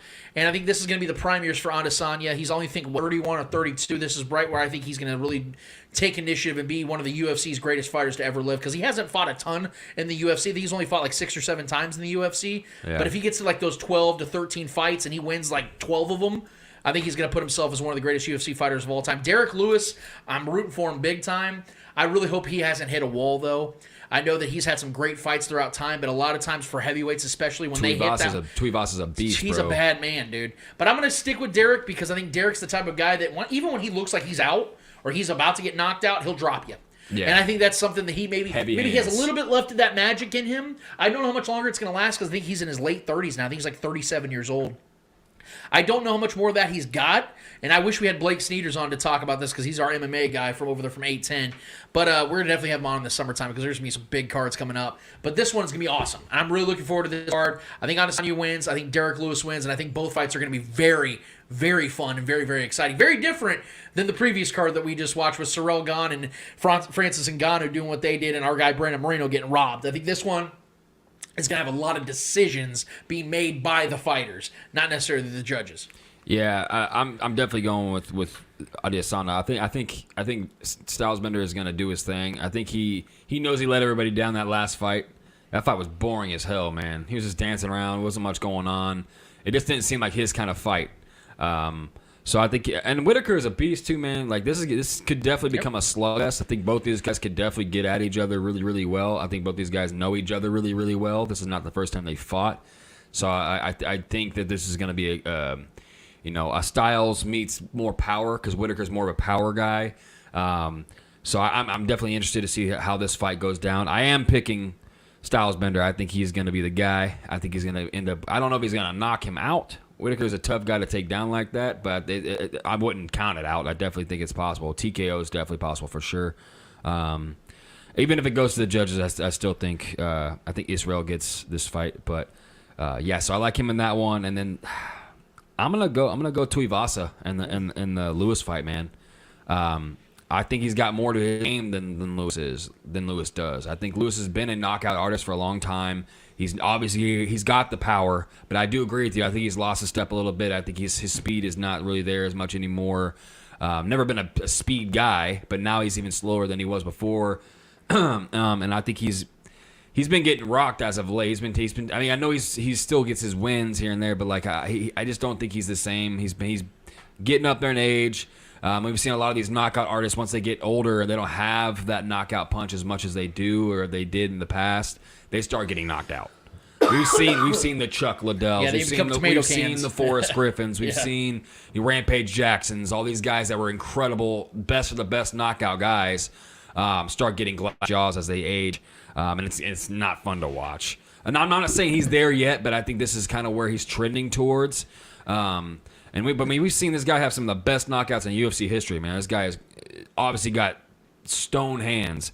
But I think Tuivasa is more of the skilled fighter, and I think that's going to come into play of this fight, and I think he's going to catch him. I don't think he's going to knock him out, but I think he tries to force the long game on Lewis, and I think Lewis is just going to get gassed, and I think he's just going to get owned overall in this fight. Yeah, I can't wait for his interview after the fight. My balls was high. Yeah, my balls was high. He's always got some stupid shit to say. That's one of those legendary That's what makes him so great. Hopefully he gets into the commentating side of things when he's done, like when he's officially done. Yeah, Joe Rogan's going to force him into it, man. That'd be dope. Yeah. So Adesanya's last fight was June 12th, 2021. Yeah. Last It's been almost 8 months. Yeah. It's been quite a while, so. All right. Let's see what question I want to ask you next. Okay. So there were many trades in the NBA right before the deadline on the 10th, I believe it was Thursday. What shocked you the most? Did you expect more teams to make moves? Were you glad to see some of the moves? I think the biggest move that you have to address is the fact that the Sixers and Nets ended up getting that deal done. It was a great trade. I'm not on the same page with you on that one. I don't think it was great for either team. And I can break that down. The only one that like really shocked me though was the fact the Lakers stood pat. Now I know they didn't really have a ton of options. Nobody wants Russ, man. Yeah, exactly. I think that's probably that's actually why it shocks me. It's not that people didn't want him. It's that the Lakers pigeonholed themselves with his contract. And with knowing what he was, I remember going into this year trying to find a way to say, hey, look, I think Russ, at this point of his career, could finally understand, look, I'm a role player at this point. He doesn't want to do that. He doesn't want to relinquish that. He's over there like trying to tell AD and LeBron, hey, guys, everything's good. Then neither one of them won't even make eye contact with him. You could tell it's awkward because they love the guy. He's a great friend of theirs. But he's terrible at basketball now. He's just terrible at basketball. There's not a single thing he does good. And the fact that the Lakers now have to lay in this bed is shocking to me because I didn't think it was going to be this bad at all. Yeah, Melo's been more productive than him. I am officially telling you guys here on the show, I kind of hinted to Eddie the other day, I'm not only worried, the Lakers, I believe, are done. I think they're done. They're not just because of the record, because I feel like teams can go on runs and things are fine, and all of a sudden, they're okay, they figured it out. There is no figuring this out. Yeah. Russell Westbrook is shot. He's 100. That's why I don't even think it was because of the contract necessarily nobody wanted him. It's the fact that he has that contract and he's as bad as he is. If he was still averaging 23 points a game, 11 assists, 9 rebounds, somebody would have picked him up even with the $40-some million. For sure. Somebody would have. They couldn't convince anybody to do it because he's this bad at basketball, and it's happened so quickly because he's relied so much on his athleticism. Now that he can't do that, he has to figure out that changeup as opposed to his fastball. He can't do that. But real quick to say to that point about the Nets and the Sixers trade, what I will say about it is this: I know that from the naked eye, you look at the Nets getting a defender like Ben Simmons, you think, oh my God, that's going to help them dramatically, that James Harden couldn't give them that. And then you look on the Sixers side, you get James Harden who can score unlike Ben Simmons ever could dream of. And you're thinking, oh my God, that's a match made in heaven for Joel Embiid. I guess I'll be the one that addresses the obvious here, and that's the fact that James Harden is a perennial playoff choke artist. He is terrible in the playoffs, and he continues to be terrible in the playoffs. And not just that he's terrible in the playoffs, but he's brought down teams that should have been dynasties. I mean, look at the fact that when OKC faced LeBron James's Heat 10 years ago in the finals, James Harden was the worst player on the court. He was averaging 9 points a game. And the dude was playing 35 minutes a game. And what is he known for? Scoring. And he was terrible in that series. And since then, he's shooting 39-40% from the field. He's jacking up threes, turning the ball over. He looks like a left-handed Russell Westbrook sometimes. And he's just a perennial choke artist, and it sucks for Joel Embiid because he's probably been the MVP of the league this year, and he's done everything he can to get his team in title contention. And I think James Harden's going to be what ends up ending their season very prematurely. I would be shocked, and I picked the Sixers to get to the finals before the season started because I thought Ben Simmons was finally going to get his head out of his ass. Nope, that didn't happen. Got him traded, and all of a sudden he doesn't have mental health problems anymore. And now I look at James Harden paired up with Joel Embiid. That is a sinking ship waiting to happen. I think they lose in the second round of the playoffs now because James Harden is not going to be what Joel Embiid needs him to be. Not to mention what the Nets are, a team that's on a 10-game losing streak right now with an injured KD, a part-time Kyrie Irving, and literally nothing else except role players like Seth Curry. They're fucked, and so are the Sixers, just in two different ways. I think it's a great trade for both teams. I think the Nets got better defensively. And I think the scenario for James Harden this time around is completely different. I think not only is he in the East Coast now, he doesn't have to worry about the Warriors. He doesn't have to worry about LeBron James running into LeBron James. He doesn't have to worry about other superstar teams. He's in the East, where he has to worry about the Bulls. He has to worry about the Nets if they catch fire with Ben Simmons defensively. Giannis. Sure, yeah. I mean, I'm sorry. I'm talking about more like his matchup. Giannis would be the matchup for Embiid, and that's always a great one. I hope that's the Eastern Conference Finals. I really, really do. That'd be so fun to watch. But I think this situation is different for James Harden because the team is obviously built different. His co-star is a big. His co-star is not another guard that he has to share the ball with. It's not Russell Westbrook. It's not Chris Paul. He doesn't have to share the ball with another dominant guard. It's a guy that he can defer to in the post and a guy that's very versatile and can score anywhere in the court that's also a big. This is different for him, I think. I think this is actually a great trade for Philly. I think this is a move that caters to his skill set.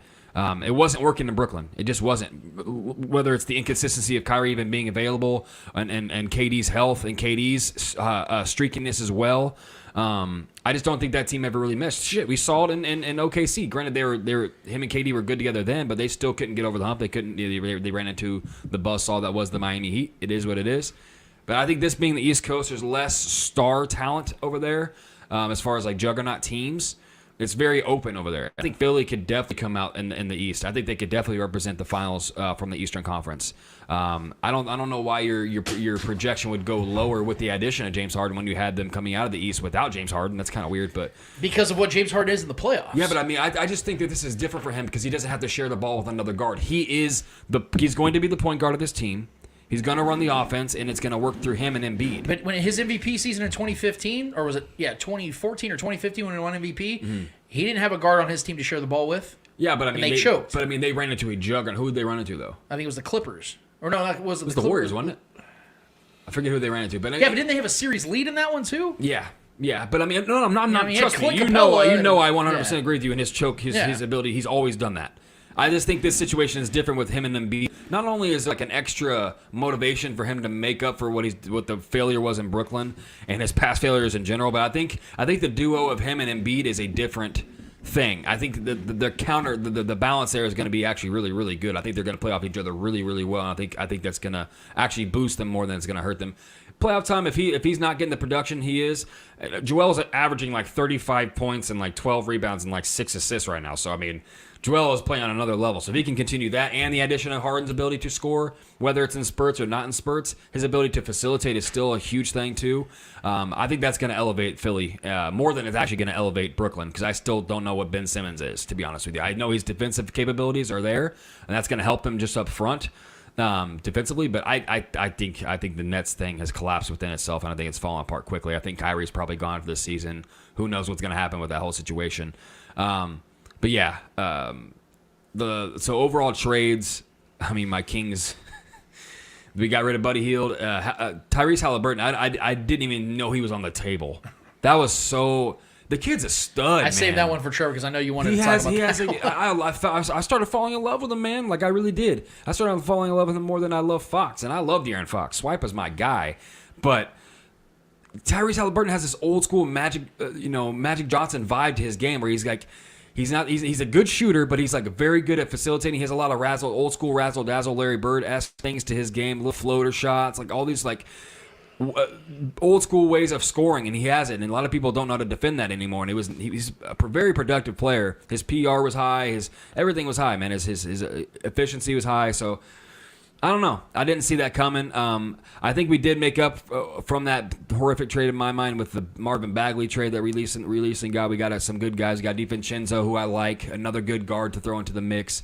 Sabonis has been playing well, and I know the Holiday thing, they were talking about he wasn't going to play. He actually is playing now. I don't know if he got vaccinated or not. Holiday played in his debut with Lamb and Sabonis, and they all played well, and we won the first game with them there. So I think we played tonight as well. But I like what I saw. I'm a big Sabonis fan. I like the addition to him. I just didn't like that we gave up Halliburton, a first-round pick, and Buddy Hield. I just didn't understand the move there with that. But I mean, this is nothing new to me. We are a farm system for the rest of the league. You know, Halliburton's probably going to go have a Hall of Fame career now. But yeah, I mean, pass up on Luka. This is what we do. You know what I mean? So. All I can hope is that we make a playoff push, which is very unlikely, but I hope that. I mean, these trades that we made are trades that a team that's looking to make the playoffs make. I think we're like 7 games out of the 8 spots, so I don't know if that's going to happen. But yeah, as far as the Lakers stuff goes as well, no moves. I think that's just them kind of admitting, you know what, hey, this is what we got right now. Yeah. If we're the captain, I think LeBron is the captain of the ship, and he's just going to go down with this sinking ship, man. I think that's just what it is. I think they know what their fate is. Even if they make the playoffs and then in the last seed and they got to face the Suns in round 1, they're going to get bounced. We all know this, dude. It's gonna happen again if they face that team or the Warriors or whoever it is. I just don't have any confidence. I had confidence going into this year, thinking what might be with that Russell addition, but it's fallen flat, bro. He's looked horrible. We got his own fans booing him and yelling at him not to shoot when he gets the ball wide open.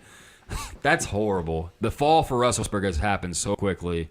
When Carmelo Anthony is less of a liability on both ends of the court than you are at this point, that is not good. So, yeah, it's just an embarrassing fall from grace for Russ Westbrook. A multiple-time MVP of this league and a triple-double machine. Sucks to see that, man. It really does. We'll take it back to OKC, just to retire him. So. I love Russ. Don't get me wrong. I love Russ for who he is.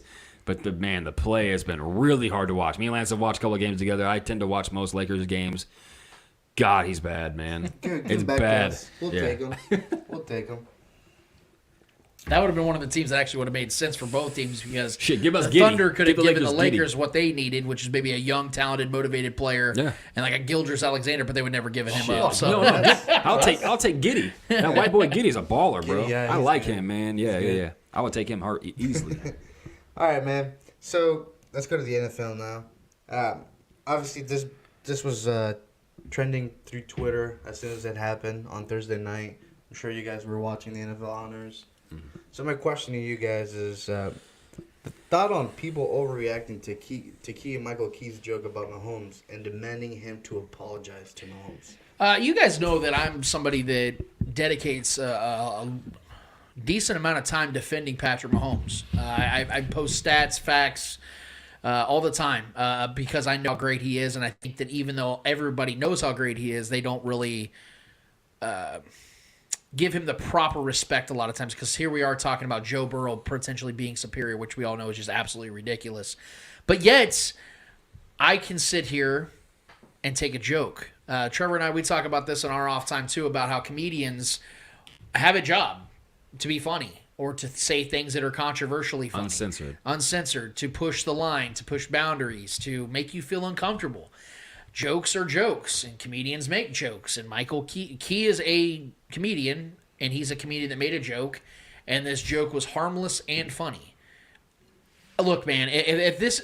I have a hard time believing that Patrick Mahomes was really offended by this. And I know Travis Kelce... Look, Travis Kelce couldn't sit there and fall back and belly laugh because that would look bad. It's connected to him, too. Yes, so I understand that Travis Kelce's like, I can't do that. But deep down, I know Travis is probably like, oh, okay, whatever. You know, like it's because it's entertainment going on as we speak. His you know, girl laughed. Yeah, and I'm not going to sit these here... These athletes hear the most craziest shit on the field. Do you think that's going to hurt his feelings, bro? But Are you fucking serious? I know that. I know. This is a I fan understand problem, why. man. I understand fans why they are upset about it, because Patrick is our gift. You know, we've all waited for this guy, and it finally happened, and he happens to be historically great. It isn't just that we drafted a good quarterback. Like, we got ourselves, you know, a solid quarterback. We got ourselves a historically great quarterback. So people want him to always be praised. But that's not reality. Because what happened is deserving to be a brunt of a joke. Patrick Mahomes melting down in the second half like he did, you have to expect the jokes to ensue. Just like when Kevin Durant chose to leave OKC and go join up with the Warriors, Peyton Manning makes that joke at the ESPYs himself. Nobody complained. And it was hilarious because it was topical and it was funny. Yeah. It's lighthearted, it's humor, and in 3 months from now, are we ever going to remember what happened? Like, we're just going to sit here and be like, oh yeah, no one's going to talk about that anymore because it's not really anything to take seriously. And if you're offended by that, then you don't understand comedy, you don't understand jokes, and you need to learn how to take both. Yeah, get out That's more. where I stand on Get it. out more. Yeah, I don't even know why this is I understand why it's a talking point because people are bitching about it. Toughen up, man. Like, good God, bro. Like, this is... sometimes people need to get off the internet, bro. Like, this is such a sensitive thing. Like, when LeBron choked that game, that series away in 2011, all the shit talk was warranted. When KD did what he did, all the shit talk and the joking points were warranted.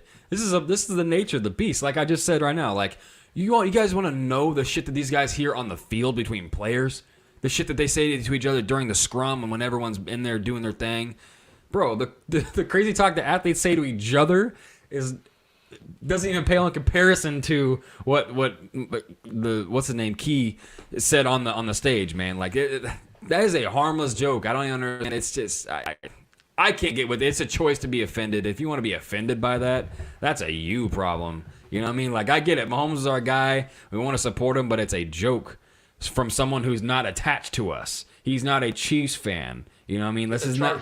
Yeah, this is not.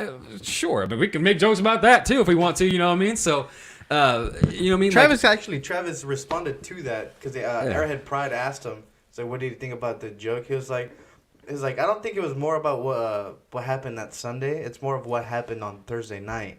What we did to his team at his home. It was like he was there. He was there. Oh, he was there. Like, he was there present for that Thursday night. So this is his moment to get back at Patrick Mahomes. Yeah. So Travis was like, yeah. I mean, I guess the Chiefs can ask Keegan Michael Key.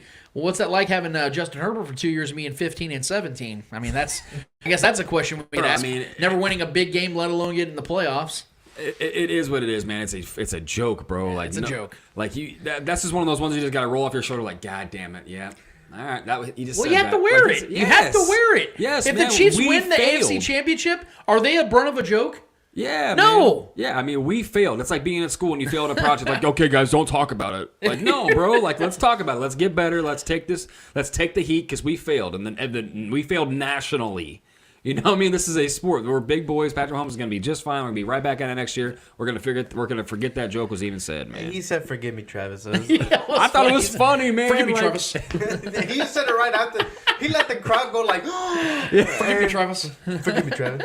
It was funny because I love that guy, man. Travis' girlfriend laughed. At first she was like, but then she kind of giggled about it. And then you can see if it was behind closed doors and Travis Kelce wasn't on national television with the camera on, he'd have been like, fuck. God damn it, dude. It's like, shut your ass up. Like, you know that would have happened. Like, so when they cut to Travis Kelce, he looked at him.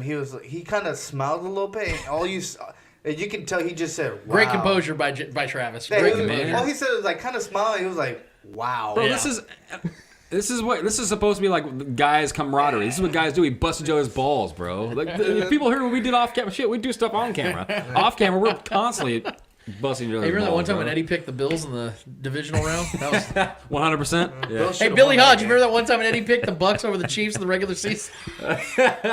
Billy would never let that Forgive down. me, Eddie. Fuck, on the playoffs, I'm gonna pick against the Chiefs every time. Because every time I pick against the Chiefs, they win. But when I pick for the Chiefs in the playoffs, they just fucking decide to lose. So I know what I'm doing next year. So Billy Hodge, get prepared. Telling you right now. So okay, NFL. We're staying in NFL. The Pro Bowl is broken. Should the NFL just get rid of that game? No, they shouldn't. You know why? Because 19 million people viewed the game on TV and 58,000 people showed up in attendance.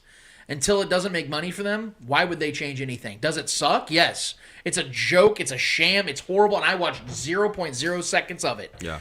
I mean, we had Mac Jones and Frank Clark in the Pro Bowl. That's how much of a joke it was. Mac Mac Jones Jones out there doing the gritty. Yeah, that was That was a good shit. You know, he's out there doing that, talking shit on defenders that would absolutely pulverize them if they were in open field Yeah. with no rules.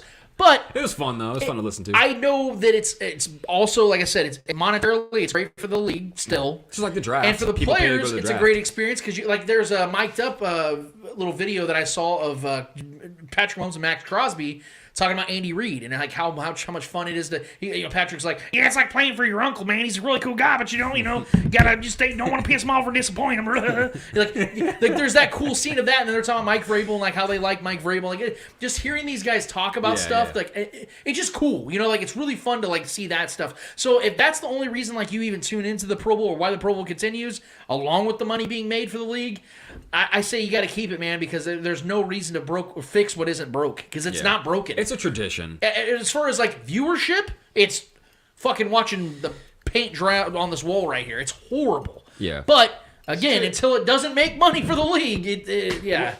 Yeah, go ahead. No, I'm just saying, like it's a traditional thing. Like there's still a big set of people that like, oh, it's not even a game anymore. These guys aren't even out there really playing football. I'm like, do you really want guys going out there to really You want play? guys like Sean Taylor blowing up punters like he did back in 2007? So we've seen injuries come from the Pro Bowl, Right. like unnecessary things. This is similar to the preseason. Like guys, going 100% in the preseason is just stupid. Playing a bunch of your star players in the preseason is just stupid. Going hard in the Pro Bowl is stupid at this point. It's just dumb. It is. But I don't mind the game. Like like I said, it's similar to the draft. We don't have to air the draft live. It doesn't have to be a live event. We don't have to have people paying to go to the draft. But it's money. It's a revenue source. It's an event. Yeah, exactly. And it's good for the fans. The fans, dude, I can't wait. I'm going to the draft when the draft comes out here. Right. I'm saving money to go to that shit. I want to be a part of that. To that point, I mean, how many Jake Paul fights have been awesome? All of them. Logan Paul fighting Mayweather was terrible, but Good fight. people pay to see that stuff because it's an event. Yeah. It's really no different. It's popcorn. It's campy. It's for the fans. But it's all just an event. I will say it's though, fodder. I do like the dodgeball stuff's kind of fun to Yeah. watch. Like the skills interactive between competitions, Yeah, stuff so, like that, so yeah. I think for fans, it's fun to watch that and kind of get to know the personalities of the players a little more. And this gives a lot of other players that don't really know each other a chance to kind of get to know each other. And the mic'd up stuff, the camaraderie is fun to listen to. It's good entertainment for the fans. I still love it. I don't watch the actual game because it is kind of a joke. It's like they're playing flag football out there, or two-hand touch, which it is what it is. But it's kind of fun watching the camaraderie and between the players, the personalities show a little bit more than you get to see during the regular season. So on that aspect, I like it. But I'm not expecting these guys to go out there and have a real football game. So Well, with that, we're going to talk about some real football with a real football player, 11-time veteran in the NFL, co-host of Chief Concerns podcast, a man that I respect vehemently, a guy that I consider a friend and a brother, and who's a friend and brother of this particular show. Let's give it up for our guy, Jason Dunn. What's going on? What's going on? What's up, brother? How you doing? Man, I'm doing actually just hard work. We're having some sound difficulties. Are you there, Jason? I am. Okay, I'm just trying to mop it up on our side right now. We're trying to figure out what that is, but you're here with the, and this is something I wanted to talk to you about directly. I didn't want to text you. I didn't want to send you a message. I wanted to talk to you on the show right here. How you been dealing with that loss that took place 2 weeks ago, man? Dealing with it. I'm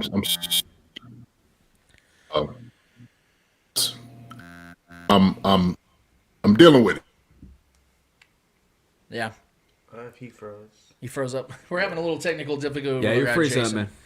We'll try to. Sorry, we maybe have to refresh it. Maybe do it live, baby. The beauty of Do it the live. live stream. We'll do it live. Do it live. All right. You hear me? Yeah, you're just kind of cutting out in and out right now, so we're gonna try to get you set away right now. Okay. Lance's mic or our mic? What's that? You usually get Lance's mic or our mic? I'll tell you what, let me switch my mic up, see if work.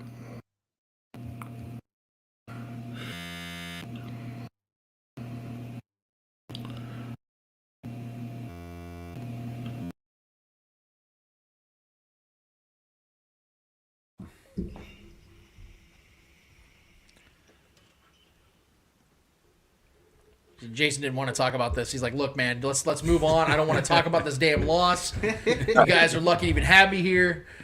You know, let's not even talk about that. Let's talk about like a badminton or something. Let's talk about baseball that won't be played this year." Let's talk Winter Olympics. Yeah. What about now? Can you hear me? Is that better? Oh, there he is. That'll work. All right, Jason. Let's start over. I'm gonna bring it back like we just started right now. So we have the privilege and the honor of having an 11-year NFL veteran, a guy that I call a brother, a friend and a brother of this very show, co-host of Chief Concerns podcast, a guy that I respect vehemently. I love getting his takes on all things football and on all things life. Let's give it up for our guy, Jason Dunn. What's going on? Good to have you, man. It's good to have you, and I really appreciate you taking the time. I know you're a busy man out there, but we always love having you on, and I think this timely situation to have you on, man, because we need you to make us feel a little bit better here, man, because you've been through the trenches, you've been through the tough times, you've seen the glory. I need you to help me see the light at the end of the tunnel here, man, because I'm struggling here with that loss from even 2 weeks ago. I'm going to be watching the Super Bowl. I know some people said they're not going to watch it. I'm going to watch it.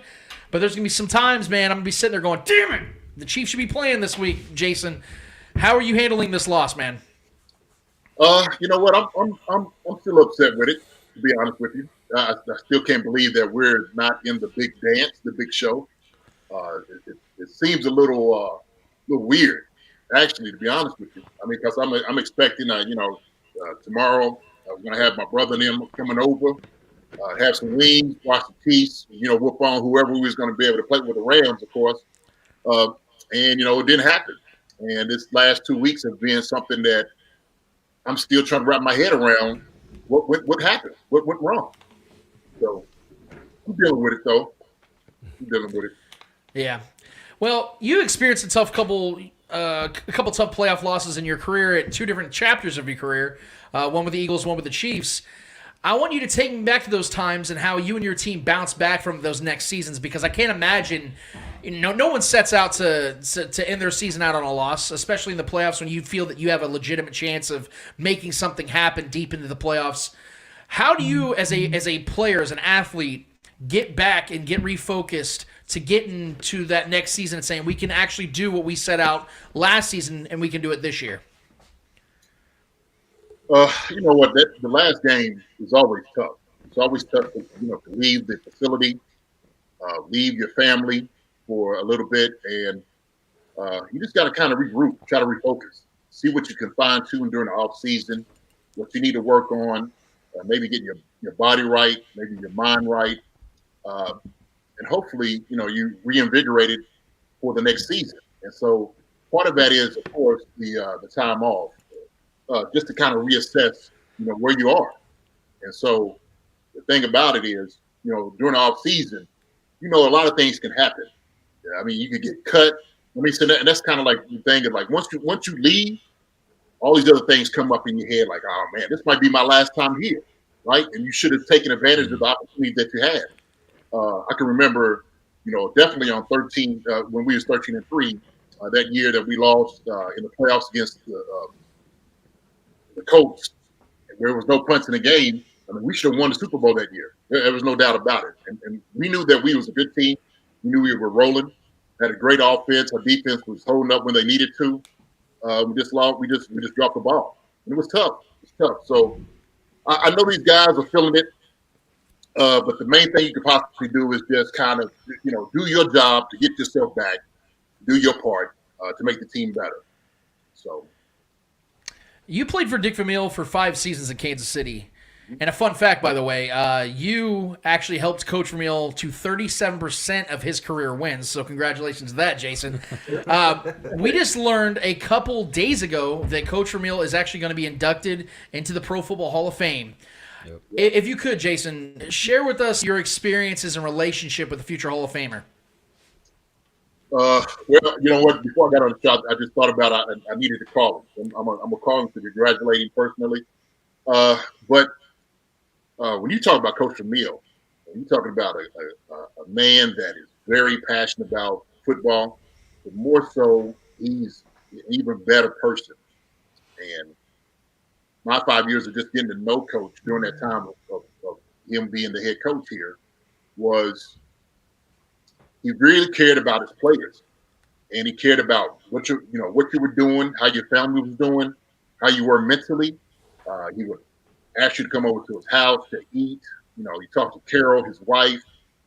He wanted to get to know you. And it's one of those things kind of in the NFL where, such fast-paced games and guys who doesn't really have kind of the legacy and the body of work are trying to get that. So sometimes what they missed out is getting to know who players really are, right? It's just the next game and what am I doing for the organization? And Coach Vermeil was completely opposite of that.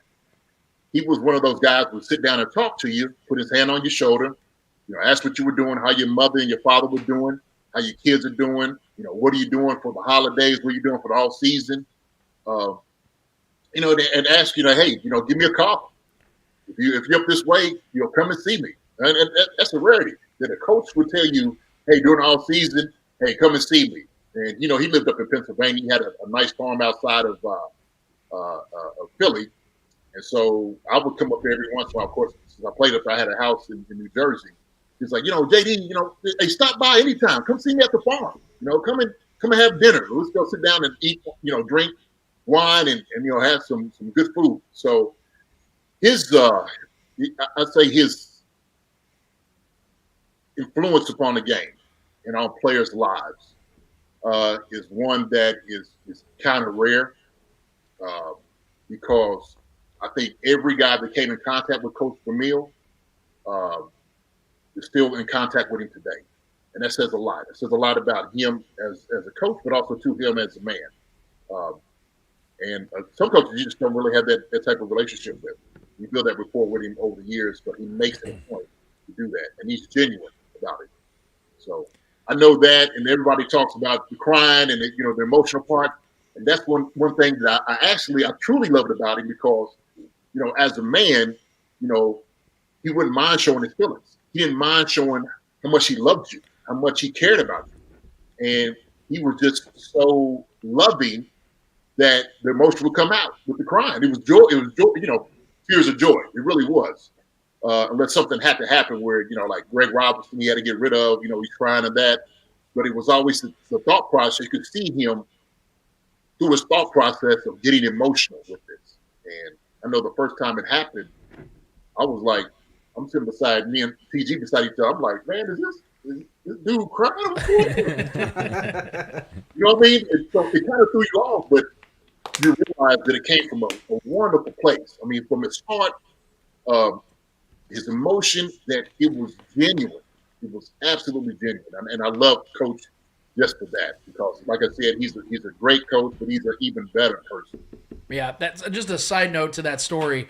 I was a young teenager when Vermeil was a coach in Kansas City, and he definitely gave me a different perspective on head coaching in the league as well, because most times you saw guys like Bill Parcells, a little bit more brash, a little bit more, they're hard asses. And then you see a guy like Vermeil, who although could, make a point and be very tough and very rigid at times, was also, he treated people, from what I saw and now what you're confirming, it's like a family.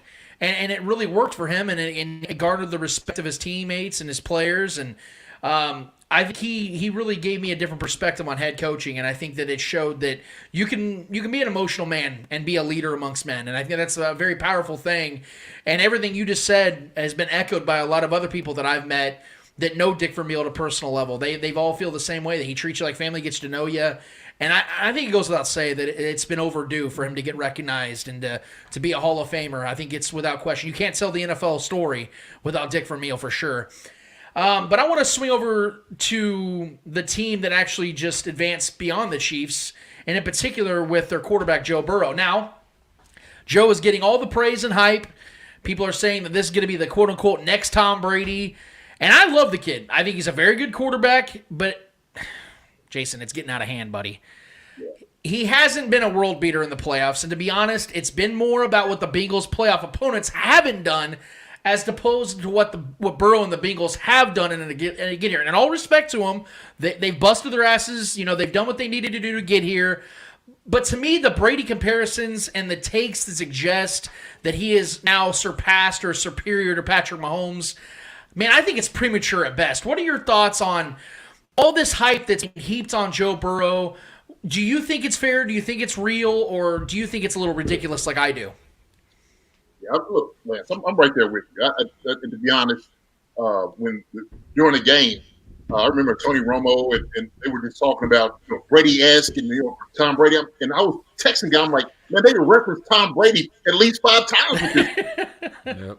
And I'm sitting there thinking, like, listen, look, I learned a long time ago. Look, don't put a guy who's just starting and a guy like Tom Brady in the same sentence when you're speaking, right? First off, it's not fair to him, okay? It's not really fair to him. It's not fair to Tom Brady. So the body of work and what the legacy Tom Brady has done, I mean, it's going to be hard for anybody to surpass that, right? But somehow they used this, just endowing with this Tom Brady. And I think everybody, look, I get it. Everybody's going to miss Tom. I get that. They need another guy. They need another super, hero to come in with a cape, who is Tom Brady. And I just think, like you said, it's premature, man, but I think it's unfair. He's a talented guy. I think Joe Burrow is an absolutely talented quarterback. I love his play. I love him at LSU. I love what some of the things. Look, he's thrown for 400, 500 yards in a game. We know he's a good quarterback, no doubt about it.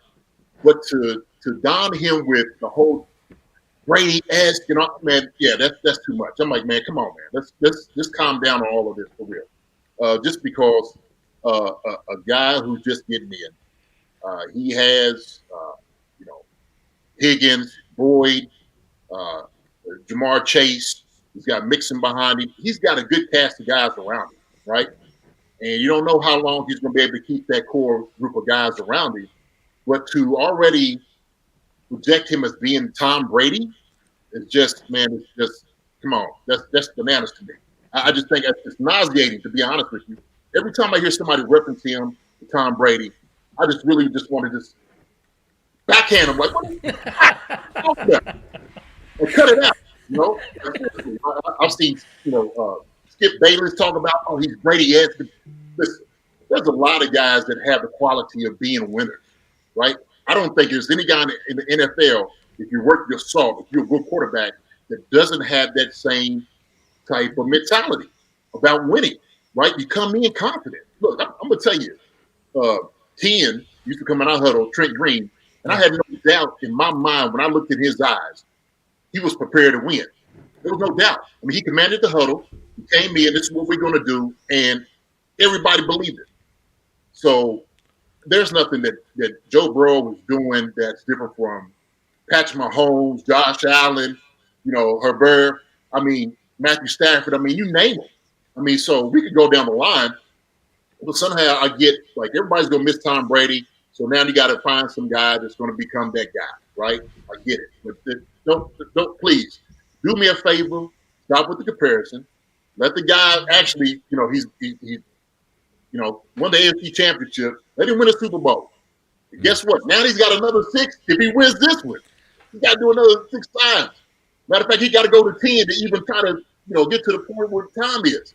So I just can't, man. I'm sorry. I just can't.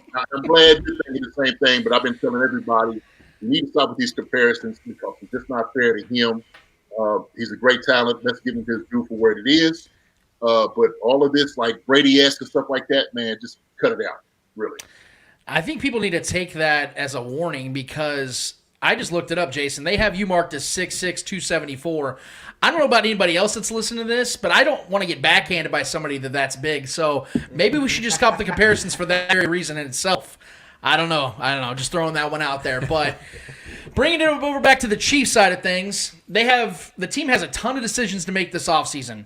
And some will be deemed as controversial, Jason. Orlando Brown Jr. and Tyrann Mathieu are technically free agents. Frank Clark is someone the Chiefs could move off of and save a ton of money, or they could bring him back on a restructured deal. Plus, there is a big one at wide receiver 2, and right tackle has to be answered as well. How do you see the Chiefs handling these certain situations? Okay. So I kind of talked about it on our show, but I guess I'm going to go a little bit more in depth with this. I think defensively, you definitely got to do something with Clark, and Reed, of course, he's going to go on. The money you're going to be able to save with them two gone is going to be able to bring another pass rusher here. Ingram is the guy I think you need to keep.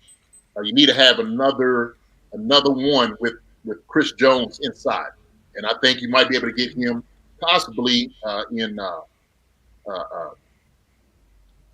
draft. I think we need probably another linebacker, to be honest with you. I think Hitchens is he's struggling. He's struggling. I'm just going to be honest. And so Bolton, when he came in, showed what he can do. He's an absolute monster. He's going to be great for us for years to come. I like him at Missouri. So he's a fit. He's a great fit for the Chiefs. What's the name? I think is going to be very interesting is Jerry Steele's son. We just signed him all season. So I think he may be able to come in and contribute a little bit to what they do defensively. I think we used him as a skill set. He did a great job, wonderful job at West Virginia. I think he ended up getting hurt over there with the Vegas, right? Yeah. Was that they released it. So I think he may be able to come in, give us something. That'd be good. Secondary wise, I think we're gonna need some help.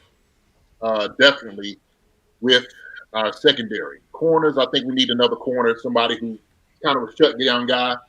I like the guys we got. They're aggressive, but I think they kind of make mistakes too. I just with the type of defense that we play, a lot of man. We're gonna need another guy, and I think we could get a guy like that in free agency. The one guy that we had here that we had gotten from Vegas, we ended up cutting again. Man, I wish he got arrested or whatever. They released him. I think he might have been a good fit, but oh well, couldn't keep him. Now, Tyrann Mathieu. It's all going to depend on what he's going to want, really, and if we can get a deal like that done. That's going to be the reality of it. And so he wants to stay here. We want him to be here. The question is he going to be priced out? That's just part of the business. And so can they get something done with him? Long-term deal? Possibly. I don't know. I just don't know. That's going to be up to Beach and the guys to make that call. I like him to be here. I like his play. I think he gives a lot to the defense. Now we'll talk about his weaknesses. He's not such a great corner, cover safety, right? But he's great in the paint. I mean, he puts guys, orchestrates the defense, putting guys in the right position when he needs to. I mean, he's a veteran guy. He knows ball, and everybody, they feed off of him. They feed off his energy. So, can we keep him? I don't know. That's the thing, and that's going to be the tough part. I think they all know it. I think that was kind of the deal. Why they didn't get a deal signed, because they wanted to see what he was going to do for the season, and they weren't quite sure. I think that's why they was waiting, right? So now here we are with him. On the offensive side of the ball, okay, so I'll just start with the O-line first. Orlando Brown Jr., I think we franchise him, give him the tag, of course, and they kind of make that decision. But, it's one of those ways you can kind of, hey, let's just keep keeping the ball on this court as opposed to doing a long-term deal. Now, I'm going to be honest with you. Some of the things, because it was a tough transition going to the left and the right, I think he struggled. He struggled a lot against, speed rushers. Mm-hmm. And so I think he gets a lot better during the offseason with that. Maybe even lose a little weight. I'm going to say that I think he probably need to drop a few pounds, to be honest with you, just to deal with those speed rushes, because that's what it's going to be, especially with our offense where we're going to be passing the ball a lot. I mean, that's just pretty much our forte. Then, hey, why not? Just what you need to do to get yourself in the position to become that number one left tackle in the league, right? I mean, he's going to want Trent Williams money.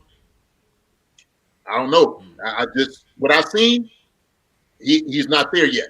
I'm just going to be honest. That's my opinion on it. I think, if he continues to work and we'll say, hey, look, we franchise you right now, he's getting better. And I think he can. That's the good thing about it, because he's a Pro Bowler. He's earned that right.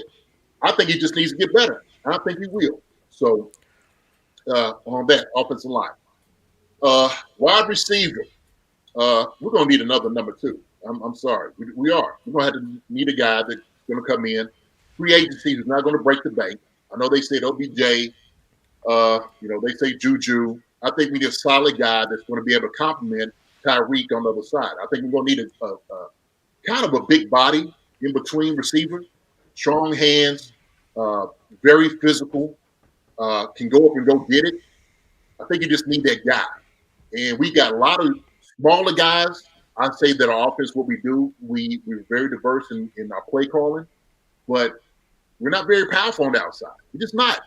And so we miss that when you could throw a fade route to a big guy in the end zone. Sometimes you look for Travis over the middle. Tyreek is running around. I mean, when I was sitting there watching the second half, what they were doing, they was putting our hands on our guys running routes. They was just rerouting them physically. They were doing that. And so when you do it with a smaller receiver, you're wearing him out. It's going to be tougher for him to get open. And so sometimes when you don't have that time, in the backfield with Pat, trying to find those guys, finding those windows, because it's really what it is. I mean, our offense is predicated on those guys getting open. Yeah. You're not running set routes. When I ran the West Coast offense, you start seeing a lot of like Don Coryell, West Coast. It's all off timing. Offense that we run is not really off timing. You don't really have the set plays. When I'm looking at plays, we're not running 18 yards comebacks. We're not running, like the middle reads. We're not running, we run a lot of like crossing routes where you can find man and zone. That's why we do a lot of motion to see what they're giving us. And so it's like find the win or find the hope. And our guys are really great. They're tremendous at doing that. But we're going to have to find another number 2. We really are. So somebody can command that attention, maybe catch about 50 or 60 balls a year. That's what I'm looking at. And I'm going to say this, and I didn't say it on our show, but I think that we need to find a running back that's got that toughness. What we sorely needed, and why we got beat, and I'm going to stay with this, and I'll say what happened to us last year, is we decided not to run the football. And it killed us. When we don't have that aspect to your game, and you're just one-dimensional, you're gonna have a tough time actually pressuring the defense. That's the reality of it. And so what we do, and I get that part of it, that's a lot of what Andy likes doing. The enemy has kind of adopted his style of play calling, is pass the football. And what we've done is, as opposed to running the ball behind these big linemen that we have, big, powerful linemen who like to eat meat, who like to just come off the ball and just maul you. Yep. We lost that. And I couldn't understand why we did it. We just got away from that. Jared McKinnon did a tremendous job, right? CH, when he came in, did a tremendous job. Then also we decided we're just gonna put these guys on the shelf. Here. You know what? Y'all did y'all job. We're gonna put you on the shelf. Second half. And for the life of me, I'm like, this is what we need. The only way you're gonna keep teams from dropping 7 or 8 is run the football effectively. You can have sets. You got 3 great tight ends that block. They do. They block. They do a great job of it. I'm kind of just running with this. No, but Cook, man. Cook. They do a good job of getting their hands on people and getting yards. And if you're doing that, offensively, what you do is now all of a sudden the defense has to honor that. They have to honor the run. And so why we were effective the first half is because Jed McKinnon was getting 7-8 yards carry. CH would come in and it was that change of pace back that was getting, 7-8 yards. So defensively, they was like, okay, you know what? We got to stop this. Even if we're just doing play action under center, right? We just need just that second. That's all we need for the linebackers to get stuck. That's all you need. That's all. Defensively, what you're trying to do is you're trying to navigate what they do defensively. You're trying to make them make a decision right now against your offense. But all of a sudden, you got Eli Apple. Oh, we knew what they were doing, and this is like, man. You know what? That's why we're predictable. That's the reason we got beat. But a guy like that who really didn't do that much of damage can come up here and start talking noise, right? Because our Chiefs they're predictable on that, and we should get out of that of saying we are predictable. We should just run on first down. If we run on third down, shoot up. We got guys, man, that can run the football. You have to. I mean, you got to be able to lean on defenses, and we just didn't do it. So if we could get another back, I think a big, solid back that can run strictly between the tackles, a big, strong, powerful guy, that changes things, I think, offensively for Kansas City. And I think you got to incorporate that part into your game. You really do. Because it helps out Pat, it helps out the wide receivers, and it helps out the linemen. It does. That's why I said that, Orlando Brown Jr. struggled against speed rushers, right? Because now all of a sudden you peel the ears back. Because they know, look, they're passing the football. Then I just get to go? Come on, man. That's tough for a lineman. It's tough. Jason, I couldn't have said any of that better myself, man. I feel like that's exactly what we were preaching at the beginning of the show. And I stand in lockstep with you on everything you just said, because I think that's exactly how they should attack this offseason on the free agency trading side of things. I think that Veach is going to be extremely aggressive. But on the other side of things, when it comes to the drafts, I know that you're going to have opinions on this as well. The Chiefs currently sit at 8 draft picks, and for only the second time in 5 seasons, the Chiefs could potentially have a first-round pick come the draft time. And I know folks love having draft picks, but you're seeing both the Chiefs and Rams trade them away damn near on an annual basis, seeing both have only had 1 first-round pick combined in the last 3 seasons, 2 in the last 4, yet both teams have been to 4 combined Super Bowls since 2018.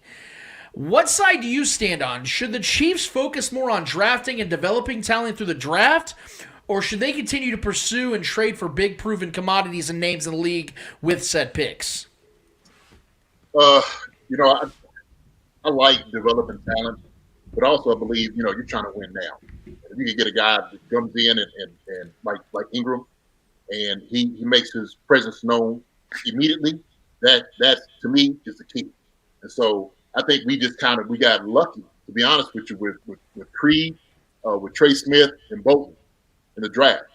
And so sometimes also too, where we're picking, that guy in the first round is not different from a second round guy, to be honest with you. Right. Unless you're just picking like in the top 10 and the guy that is just going to be a game changer, it's really tough, in the latter parts to find a guy like that that's going to be able to come in. Now, I think you can do it. I think you can develop a guy, but that's one of those things for long term. Unless, like I said, he's just a guy that is going to be an immediate impact as soon as he comes in. And so I do like that, developing guys. But I think if you could find guys, there's guys in free agency who are hungry to come to a team like the Chiefs to make themselves known. Why not bring him in? And the thing is, he may not cost a lot of money, right? He just might be, on the team that just didn't quite work for him, like Ingram. It didn't work for him, in Pittsburgh. Guess what? We got him here. We're good. It worked out for us. We see what he can do.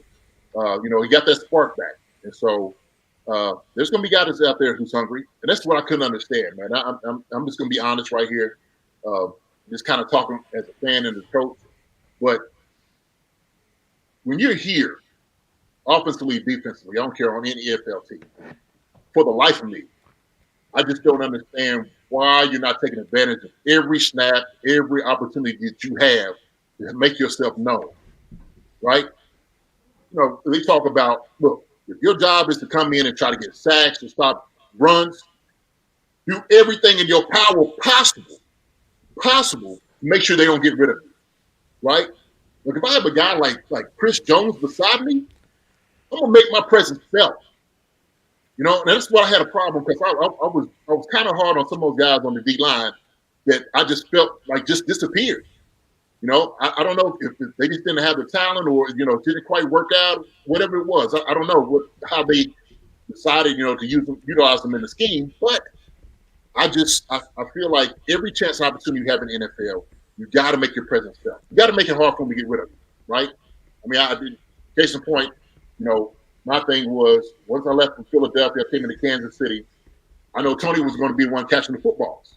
Well, my niche was like, look, if he's going to be doing that, catching a lot of those balls, I know it's only a certain amount of balls we go around. I got to create this niche. I got to be the best blocking guy that I can be, right? So when they did, they utilized it. It became a 2 tight end set. And I just went out there to maul guys like I knew how. I couldn't just sit back and like, hey, you know, I'm happy to be here. That's not going to be it. I'm looking at myself as I'm a starting tight end. I can go anywhere else to start, but I'm going to make my presence felt. So I did that. That's why it's kind of hard for me when the guys out there, look, crawl, scratch, bite, whatever you need to do, jump over the pile, kick somebody. I mean, whatever. Become that nasty guy, whatever it is. I don't care. You out here, man, you get paid a whole lot of money. Make your presence felt. You know, smack a couple guys in the head coming around and stuff like that every once in a while, right? Look, hey, man, he's a dirty player, but he plays hard. And so what I seen on Cincinnati, and I said this in our show, they had guys who were relentless, right? High motor guys. So guys like that, those are guys you just got to keep. You got to keep a guy like that because you know he's going to give it to you every chance he gets. He's not going to quit. I don't care what you do to try to beat him down. He's going to come around. You know, he's going to spin on the pal. I mean, he's going to do everything. And so that's the warrior. You need warriors out here on the football field because it's a physical game. It's the warrior mentality.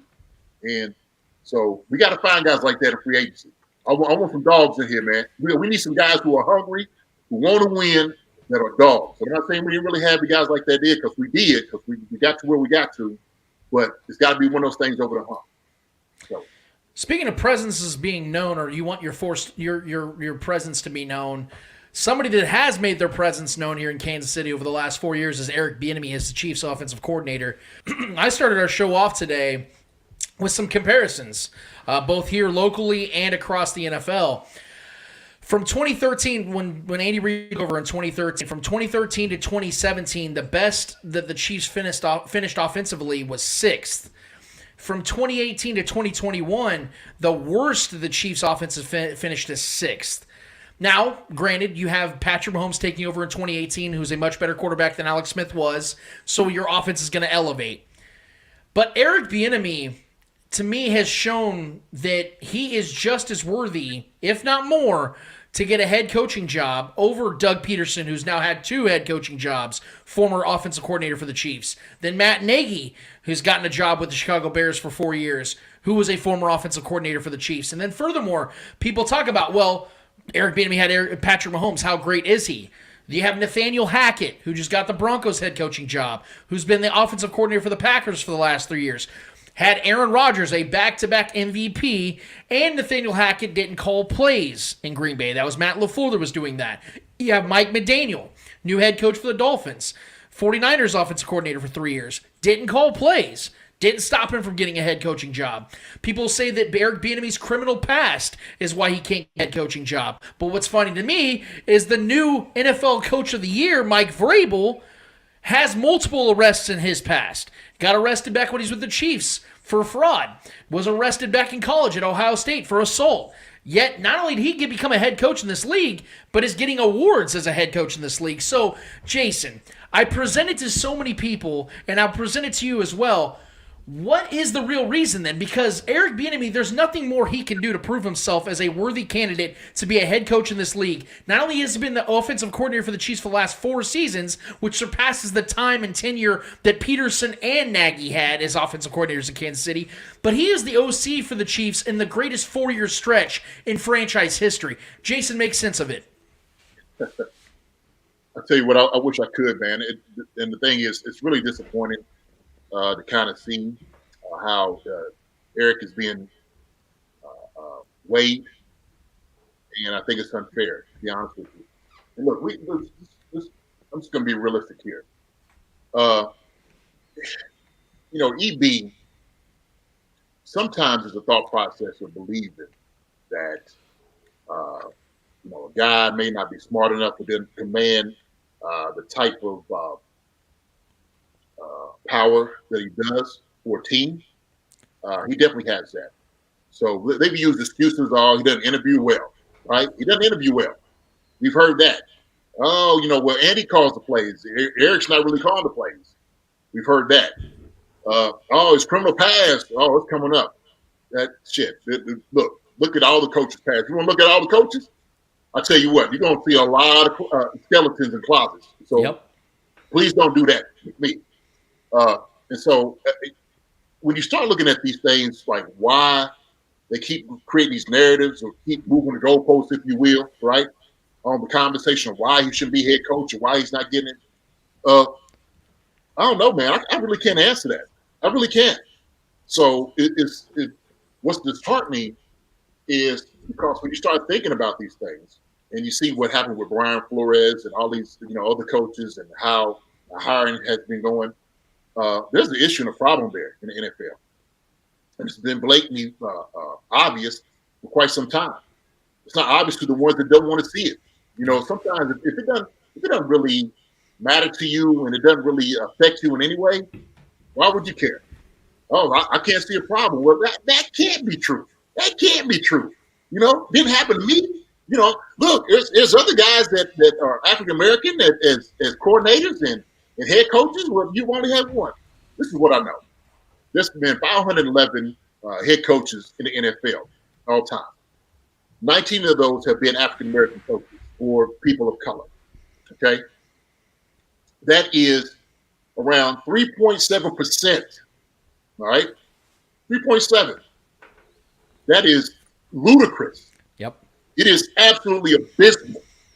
And so when I'm sitting over here and I'm looking at the amount of guys that's being hired for these jobs, and they always try to use the measurement of like how many African American guys you have on a team or people of color on teams and stuff like that, then there should be a little bit more kind of a olive branch to say, hey, look, there's an issue and a problem that's going on, right? We don't want to quite address it. They try to address it with the Rooney Rule, which was just a sham, right? It's an absolute farce with this. The fact that you have to have a rule like that to exist in itself shows you there's a problem in the issue. Yep. Okay? The thing is, you can't force anybody to hire a guy, especially when you have a lot of money. You own the team, they ain't gonna force you to do it. They're not. And so there's going to be some owners out here who's just not going to hire an African American coach. I'm just going to be honest. In my opinion, I don't think it's going to happen.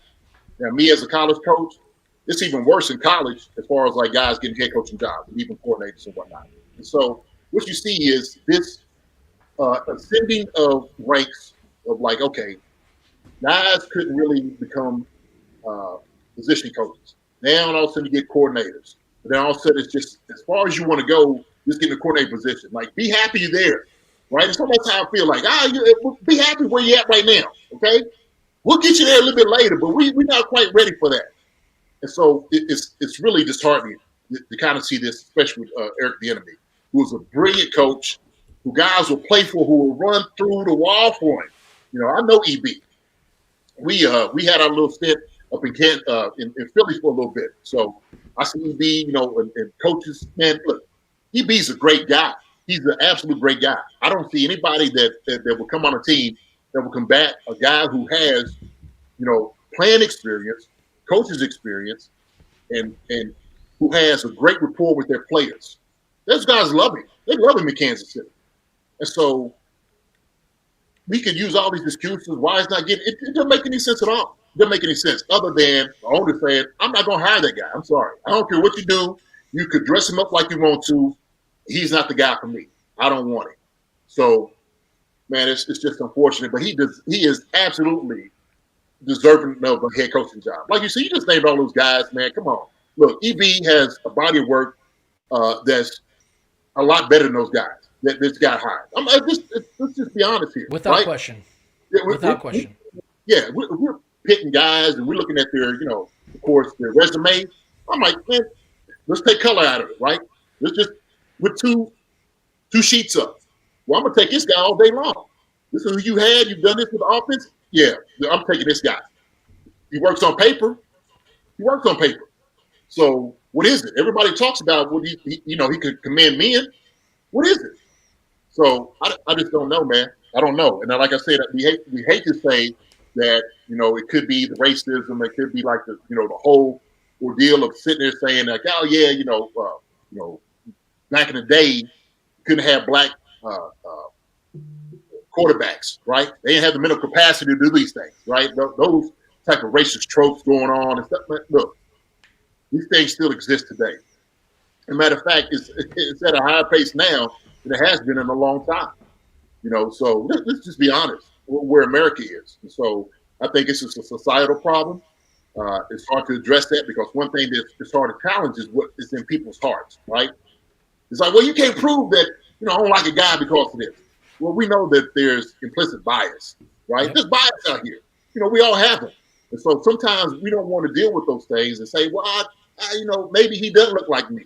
Maybe he doesn't look like my family. But let's give this guy a chance, too. Maybe if I give this guy a chance to realize, man, he's just like me. He's just like my family. Matter of fact, he's more like me than my own brother is. Right. Yeah, what we do, we don't give us opportunities to find out, right? Because we like being in that comfort, tribal place and saying, I don't know. I don't want to do that. So look at a guy like Jay Jones. He ain't gonna let it happen. He's just not. He's just not gonna do it.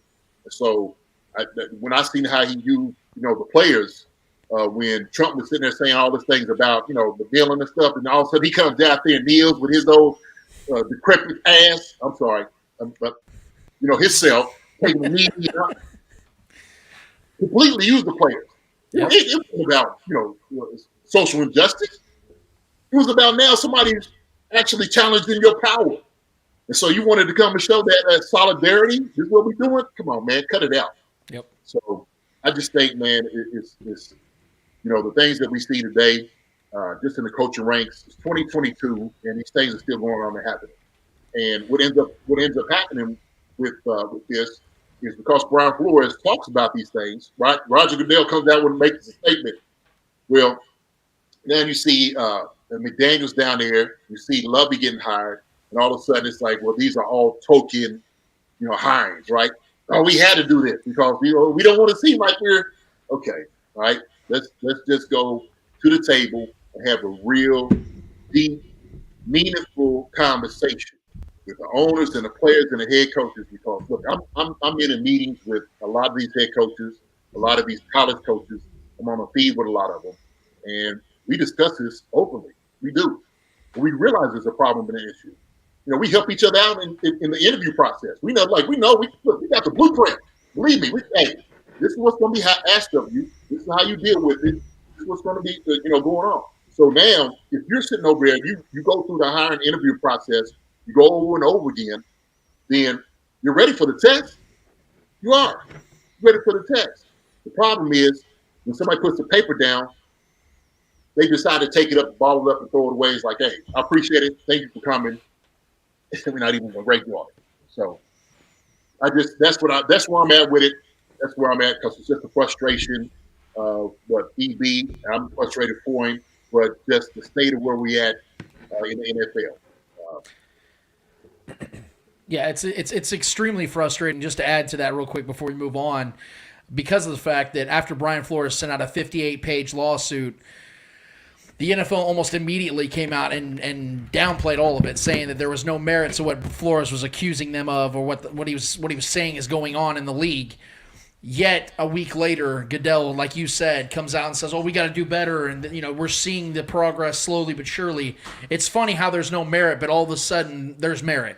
And Lovey, it sucks because Lovey Smith is a coach that led a team to the Super Bowl with Rex Grossman as his quarterback and is now being used as essentially a fill-in guy just to basically try to alleviate the pressure because the Texans wanted to hire Josh McCown. They wanted to hire him as a head coach even though he has zero head coaching experience at any level. Not just the NFL, not college, High school, 0. But they were really wanting to hire him, and I think there was a shutdown aspect with all that.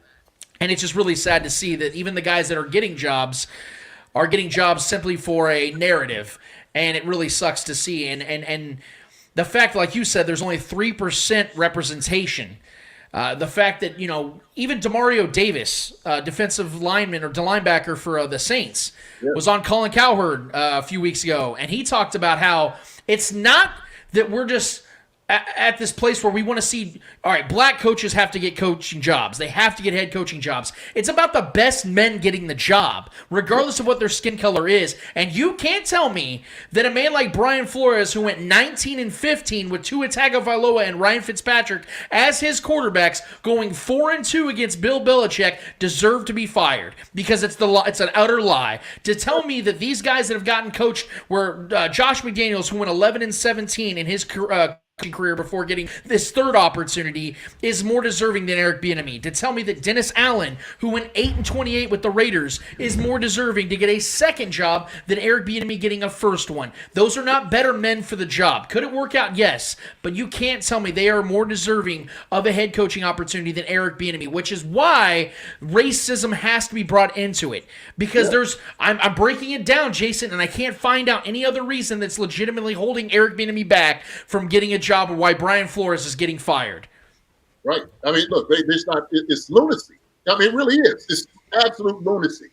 So when we're talking about taking chances as an owner of a team, why wouldn't you take a guy like this who has been successful, right? Why wouldn't you take a chance on a guy, like you said, who now has been the top 6 offenses in the past 4 years, right? To even consider Josh McCown in a conversation as a head coach, what are we doing? What are we doing? Guys, what are we doing here? I mean, look, seriously. You know what I mean? I mean, look, Cliff Kingsbury he's a tremendous, he's grateful for Kyler Murray out there. But Cliff Kingsbury, he was losing in college. Let's just be honest. What are we doing? I'm sitting there thinking, like, man, what's going on? What's the deal? And so that has to be a factor, right? And like I said, it's implicit bias. And like I said, it's always hard to determine where somebody's heart is. Nobody wants to sit there and say, hey, I may be having these things where I'm keeping me from hiring certain people, right? Just people of color. Like I said, it don't have to be the best, it don't have to be a black coach. It don't have to be a black coach, right? It's the best possible candidate out here. Right. So we just, comparing apples to apples, let's do that here, right? Josh McCown, Eric Bieniemy. Come on. What are you doing? Right. Why is this dude even in the conversation? He hadn't been a head coach. You know what I'm saying? They said he wasn't even successful with his son's high school team. Come on. So, look, man, I just, when we talk about these things, and I'm not going to take away, like Joe Judge, who was the special teams coordinator, ended up becoming head coach. Hey, come on, man. Seriously. I mean, we got to look at the issue and the problem and address it accordingly. And I think if you do that, I think Roger Goodell, he sends out this, this statement. Okay, Roger, what's the solution? Okay, you did collateral damage. All right, we got it. Now what? Now what we're moving to now, right? And so that's the frustration, just like you said, saying the frustration. But if it doesn't affect you, it's not an issue and a problem. And I think it's going to take, what's going to take? It's going to take players to say, listen, this is what has to be done. We got to come together. We have to say these things are a problem and issues. So I'm sitting there, I'm looking at Brian Leftwich, and he's not being considered, or he has to take the one guy that I guess was a DM or whatever he was down there, and Doug Peterson can get it whoever he wants to. Right. Right. Why you hamstringing me? I got to take this guy. You forcing the guy to be like that. Matter of fact, Lovie Smith, I think they forced him to take Josh McCown on his staff. Well, he ain't that. He needs to be on your staff then, Lovie. Really? I got my own guys. Well, this is part of the deal. Okay. To me, man, we see the history of it. We see the history of it. Guys speak out about it all the time. And nothing is being done. It's like, y'all just seeing things. This is not real. I'm not racist. I don't have any bias against. Okay, we all have biases, and we need to talk about it. I seen where what's his name, Stephen A. and what's his name, the running back, Tiki Barber was getting into it. Tiki Barber's like, oh, they're not racist. They're not, how they treat me. Well, they might treat you that way, right? To you, they okay with it, all right? And maybe some other guys, they might not be okay with Tiki. Let's just be honest. They might not be comfortable around other people. Maybe they're thinking that somehow somebody's going to inject a whole different culture, or maybe I don't know. I just know that it's 2022, and these issues they shouldn't be happening still. Shouldn't be happening still, and that's the reality of it. And the Rooney Rule shouldn't exist. And the reason it does is because they knew it was a problem, an issue. Like you said, Roger Goodell comes out. Oh yes, it's not a thing. You're seeing things here. John Elway comes out. Giants, it's not really what happened. Look, I said this. Okay, now I'm gonna be real quick on it. Bill Belichick is a guy that doesn't really make mistakes like that. Like, he would never say a guy got a head coaching job if he didn't know for sure. Let's just be honest here. Yeah. So, yeah. Why do we keep looking past that? I want to hear what Bill said. I want to hear Bill say, listen, I learned from somebody in the office that the job was given to Brian, whatever is other than Dabo. I want to hear him say it. It's going to take him to come out and say, look, they told me for sure that Brian Dabo was getting the job, right? And then address it according to that. But Bill Belichick ain't going to say it because he's an NFL guy. He's in bed with these guys. And so it's going to take guys like that to really break the mold and the quote, like, look, we need to break through this. Bill, you got to be an ally on these things, right? Yeah, you made a mistake to the wrong Brian. But tell why somebody told you Brian Dabo was getting it. And Brian Flores was just the Rooney Rule candidate at that point. You know what I'm saying? So it's going to take everybody, coalition, everybody, man, to address these things. I think that's a great point, Jason. I think the only way we're going to see adequate change with something like this is when people that it doesn't directly affect start taking some charge in here and saying, all right, enough's enough. If Bill Belichick, who has one of the most profound, prestigious legacies and accomplishment careers in NFL history, if he was the one that was decided to start saying, hey, this is bullshit, man, we got to stop this, then I think you're going to start seeing more attention be brought to it. It's sad that it would take something like that because I feel that Brian Flores and what he's saying should be enough. But apparently the NFL doesn't see it that way. And until, like you said, until somebody in Bill Belichick's situation or seats starts to speak up, maybe that is the only way we're going to see adequate change. Either way, it's pathetic and it's sad that we're even sitting here having to discuss it, Jason. But nevertheless, we have one more question for you here, man. It's a little bit on a lighter note. It has everything to do with Super Bowl Sunday. It has everything to do with the Super Bowl in itself. How do you see this game playing out? Who do you have winning Super Bowl 56? You know what? I have right now, and I think the Rams have a better team. I think they just got a little bit more offensively and defensively. I think it's going to be the challenge is for the Bengals to get past that defense. I think Aaron Donald and Von Miller, Jalen Ramsey, these guys are going to put some things together, man, defensively to try to stop what they do. So I think it's what's going to give them a nod offensively. They got great weapons on the outside. Vance, we got Cooper Kupp, who's just an absolute monster. I don't see nobody stopping him. And then, of course, OBJ is going to eat. And then they had the tight end that came in and did a great job. I mean, I can't think of his name right now. He was a backup tight end, but it looks like kind of being a wide receiver about 6'7". I mean, he caught like 5 or 6 balls that game, man, and he was a part of it. So they got some guys. I think LA's running game is a little to be desired, right? I mean, they got okay, serviceable guys. So I think Matt Stafford, I think this is his time. So I got the Rams winning. I don't mind if the Bengals win. To be honest with you, man, it ain't the Chiefs. I don't even care who wins, to be honest. I knew that's where you were, but I wanted to make sure. I wanted to give you an opportunity to at least throw out a prediction there. But I'm with you on that as well, man. Look, I'm an hour down the street from Cincinnati. Okay, about an hour and 10 minutes. And so there's a lot of Bengals fans that came out the woodworks, poking out like, hey, where you been at? You ain't been here. Where you been? You ain't been here all week. You ain't been here in 15 years. So if they win, fine, whatever. Okay, I'll celebrate it. Good job, Rams. Good. I don't want to see the halftime show with Dre and them jokers get at it. That's what I'm waiting on. So Hell yeah, man.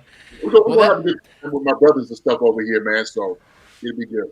Hell yeah, man. Well, that is our guy, Jason Dunn, 11-year pro. Spent a lot of time with the Chiefs, made some serious history here in Kansas City. He's always got incredible stories. I always appreciate him breaking these things down because I could never give you guys these experiences, relay these types of experiences, but our guy Jason Dunn can and will, and that is why we will continue to have him on this show. He's a friend. He's a brother here. You can follow him on Twitter at JASUSTD89. He is a co-host of the Chief Concern podcast with Eric Warfield and Marcus Dash. They have an incredible show. I enjoy everything they post. I love talking to these guys throughout the year, and I know Jason's going to be back around the draft time because I'd love to get his thoughts and viewpoints on what the Chiefs have done or will do throughout the offseason. Jason, my brother, I love you to death, man, and whenever you're here, I've been working on this recipe. I know you don't like mac and cheese, but I'm going to get you to eat some mac and cheese around here, man, because I'm going to convert you. All right, damn it. I'm a big mac and cheese guy. I got to have my guy Jason Dunn liking mac and cheese. Hey, man, look, I tell you what, if you can freak it up a little bit, hey, I'm good with it. I'll try. I'll eat some. You know what I'm saying? This ain't going to be the first thing come out on the plate. I'm just We love you, brother. Thank you so much for your time today, man. We'll talk soon, okay? Yeah, man, y'all be good, all right? All right, man. You be good. Thank you. That's our guy Jason Dunn, man. That was powerful. The things that Jason had to say, I think that we could sit here and tell it. You know, Trevor and I can speak it, you know, and say the things that Jason may have said. But I think that when you hear it from somebody that actually has lived it, the experiences that Hispanic and black people go through in our country, Asian people, when they go through things and it's systemic. It's a lot more powerful to hear it from those people than to hear it from me just echoing the sentiment because I'm speaking from an experience.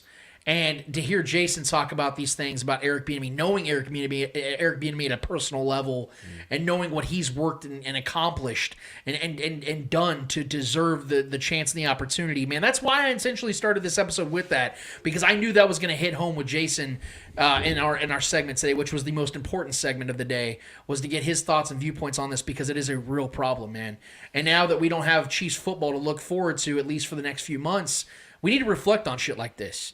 Because it is a glaring problem in our. Because honestly, and it's not even to downplay on what black people are going through in the NFL. There's also been reports of Asian and Hispanic coaches not getting opportunities the way they should be, because these men are working their asses off. These women are working their asses off to get opportunities that they deserve, that they've earned. They shouldn't be given them. They should be able to earn them. And you don't see that enough in this league. And like Jason said, man, over 500 head coaches in this league throughout history, and less than 20 of them have been black men getting those jobs. That's absurd to think about. That's strategic. Yes, when over 60% of the league throughout history has been black men that have played in this league, to have still 3% of our head coaches. I don't even know how to put that into words, because you can't. It's unexplainable and it's unacceptable. But nevertheless, I want to thank our guy Jason Dunn so much for what he just did, man. He broke some things down for us that I couldn't have done myself or wouldn't have mattered as much. And you guys definitely need to follow him, because him and his show, Chief Concerns, have some great stuff going on, and I highly recommend them. We got a couple more orders of business to get to. I hope you guys are ready, because whether the Chiefs are playing or not, we still have a Super Bowl to attend and get a. I know people are saying they're not going to watch. I don't believe a lot of these people, a good game, man. but I'm definitely going to watch this game, and there's 100%. There's a lot of reasons why. It's gonna be a good game. Maybe. So I've been really. This has been difficult for me, because when you have a week away from your next episode, a lot of times I get antsy because I want to start like saying stuff on Twitter, and I want to start putting my takes out there. But I've been very cautious and careful with my takes. And I told Trevor, what was it, last Sunday? But I was like, dude, I want to talk about it right now, but I can't. But I'm ready, damn it, because the time is now. We are now in a place where I feel very free and open about what I want to say about this particular Super Bowl. The obviousness aside, the Chiefs should be in this game. They're not, so I'm going to quit bitching about that. Let's talk about this actual matchup. So, the Bengals are walking into this game against a team that is known prolifically for being prolific at getting to the quarterback. The Rams finished third in sacks this season. That's I think they had exactly 50 sacks on the season. Aaron Donald had 12, which is almost a down year as great as he yeah. is. They finished third in sacks this year with 50. That's 3 sacks per game. Joe Burrow was the most sacked quarterback in the league this season. And in games that the Bengals allowed Joe Burrow to get sacked 3 or more times, the Bengals went 5-6. And I don't know if you guys knew this, but the Bengals only lost 6 games all season. So all 6 losses were them letting him get hit at a high level. The Titans sacked Burrow 9 times, held him and the Bengals offense to 19 points through regulation and overtime, and had it not been for Ryan Tannehill going Ryan Tannehill no, with 3 interceptions and giving the Bengals an extended amount of drives and possessions, and had it not been for Mahomes having the worst half of his career in the biggest stage, Burrow and those aren't even here. And I think that we all can agree to that. And like I told Jason in our segment with him just a few minutes ago, the Bengals are here more because of what their opponents didn't do as opposed to what the Bengals did do. The Bengals have only scored 27 points in the postseason once, and it was against the Chiefs in overtime. And it took the Chiefs, who won the toss, to absolutely screw that up for them to even get in field goal range and score 27 points. The Bengals have not been good in the playoffs. I'm just going to come out and say that. Against the Raiders, if you watch that game again, you could honestly say the Raiders were arguably the better team on that field that day. They really were. Yeah. They played just as good as the Bengals did that day. Down to the last play. It came down to the last play. They were within yards of scoring the game-winning touchdown against the Titans. The Titans' defense was dominating Joe Burrow. Joe Burrow was not good in that game. He had 0 touchdowns and an interception. He was not good. The Titans absolutely lost that game. I was saying that to Trevor. I picked the Bengals in that game, and I'm looking at Trevor and going, the Bengals have no reason winning this game. They have no business winning this game. Yeah. And then we all know what happened in the AFC Championship. The Chiefs are getting any and everything they wanted. Jason just broke it down about how the run game was keeping the Bengals defense on their heels, and Patrick was historic in the first half, and then everything just went the opposite direction, and the Chiefs literally just gift-wrapped a trip to the Super Bowl to the Bengals.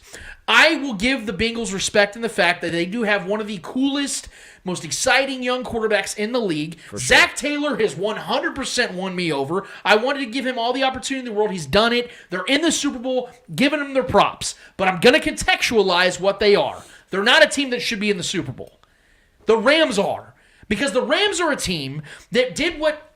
I'm just going to go ahead and go right down to it. Because, again, I like Joe Burrow. Yeah. I like Joe Burrow a lot. I've liked him since his LSU days. The man is going to be great in the NFL for years. Stud. But I'm going to say this.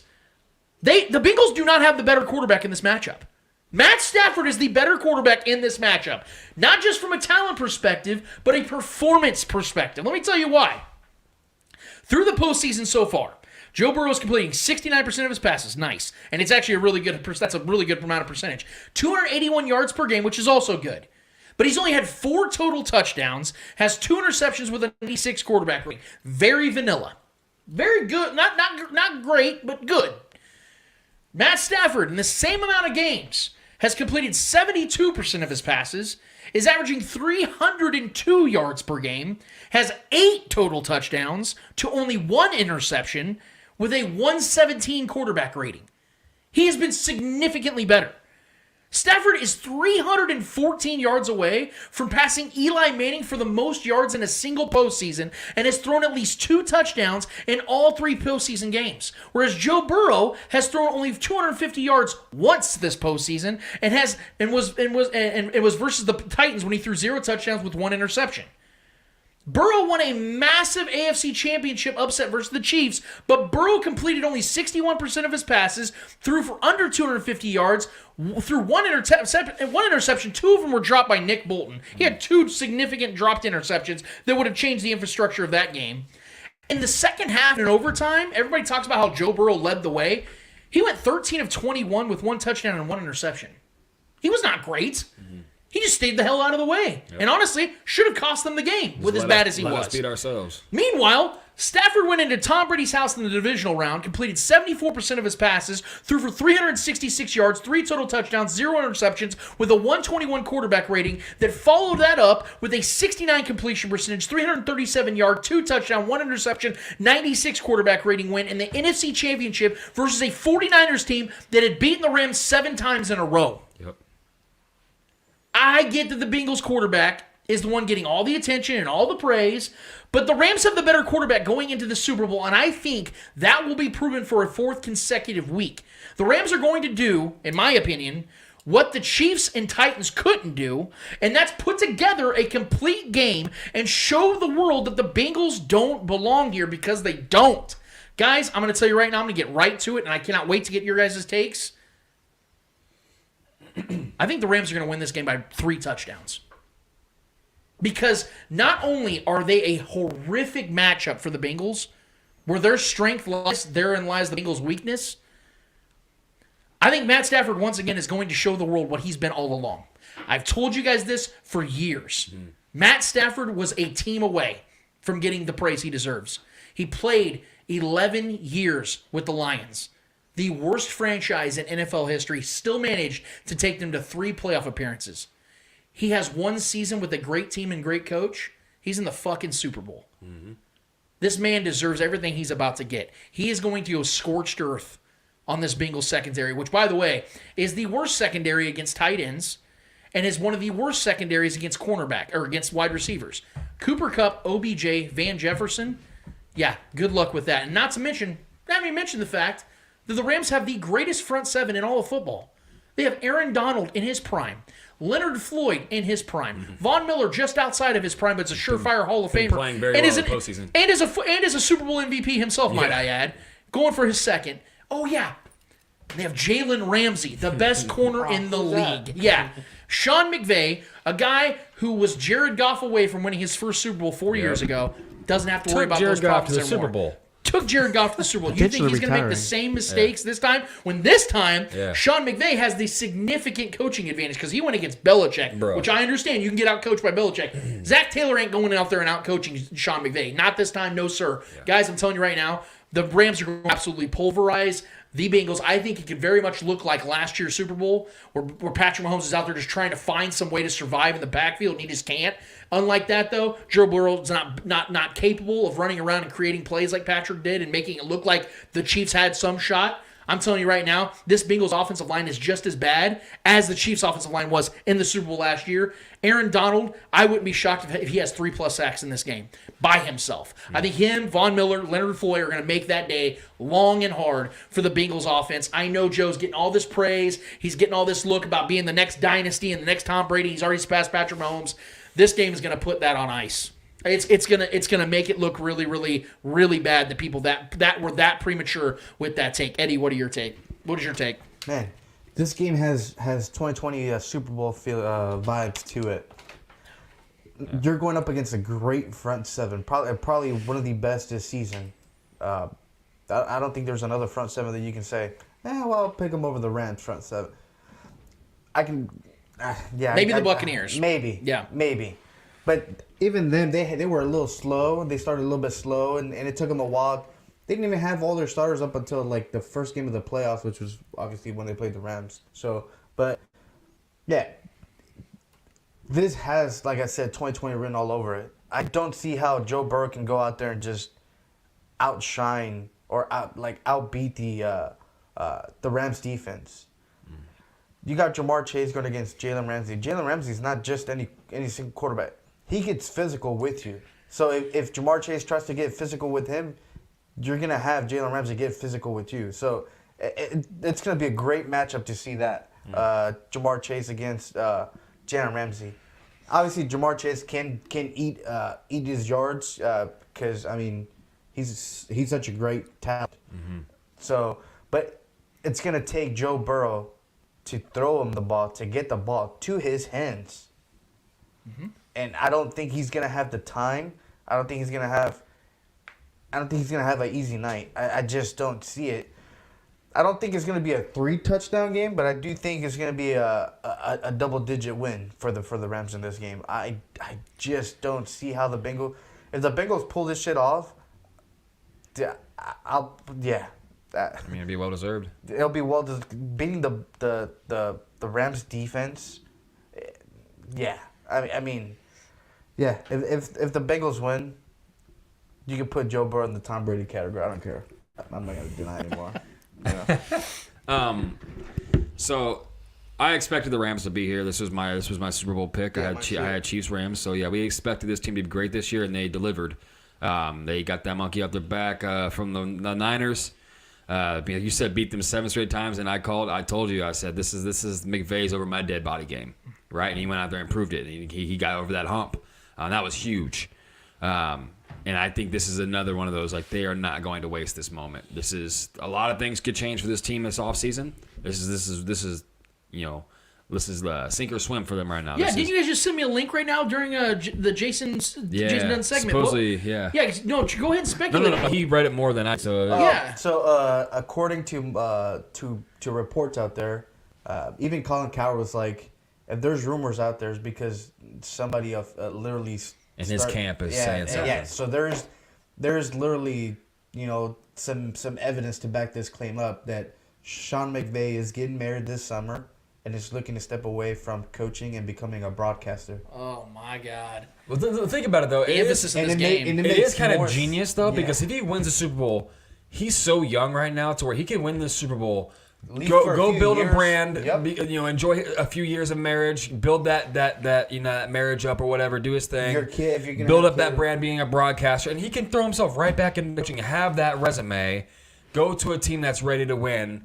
Yeah. And still be in his 40s. He's 36 years old. So I'm saying the dude can leave for 4 or 5 years and come back and be 40 years old and still have another 20-year coaching career after that. Or at worst, he realizes that this is what he really loves doing, like broadcasting and stuff like that, and he just sticks with it. So I was reading a little bit more into it, and apparently he's a candidate with Joe Buck and Aikman to go to ESPN. He is great. He is great at talking. So they're right now. I think their candidates were Sean McVay, Aikman, Joe Buck, and who was I can't imagine Fox is going to let Peyton Manning Joe and Buck Tom go. Brady. Yeah. Peyton Manning and Tom Brady. All those were kind of like in the conversation of who's gonna go into Monday Night Football for ESPN. So all the more reason, like Trevor said, over my dead body, this could potentially be Sean McVay's last chance. His legacy move right here. Yeah, man. And Matt Stafford's not old, but he's not young. He's 33 years old. Like, who's to say how many more opportunities he's going to get? Aaron Donald's 30. He'll be 30 this offseason. How do we not know that fucking Matt Stafford wins this game? Is like, all right, who knows? Yeah. Who knows? His body's This is not only a legacy game for McVay. This is even more of a legacy game for Stafford. I mean, from the shit he's come from, bro. Yeah. With Detroit on his back, all these Detroit. I know all my people that are from Detroit that I know, they're all ready for Stafford, Absolutely.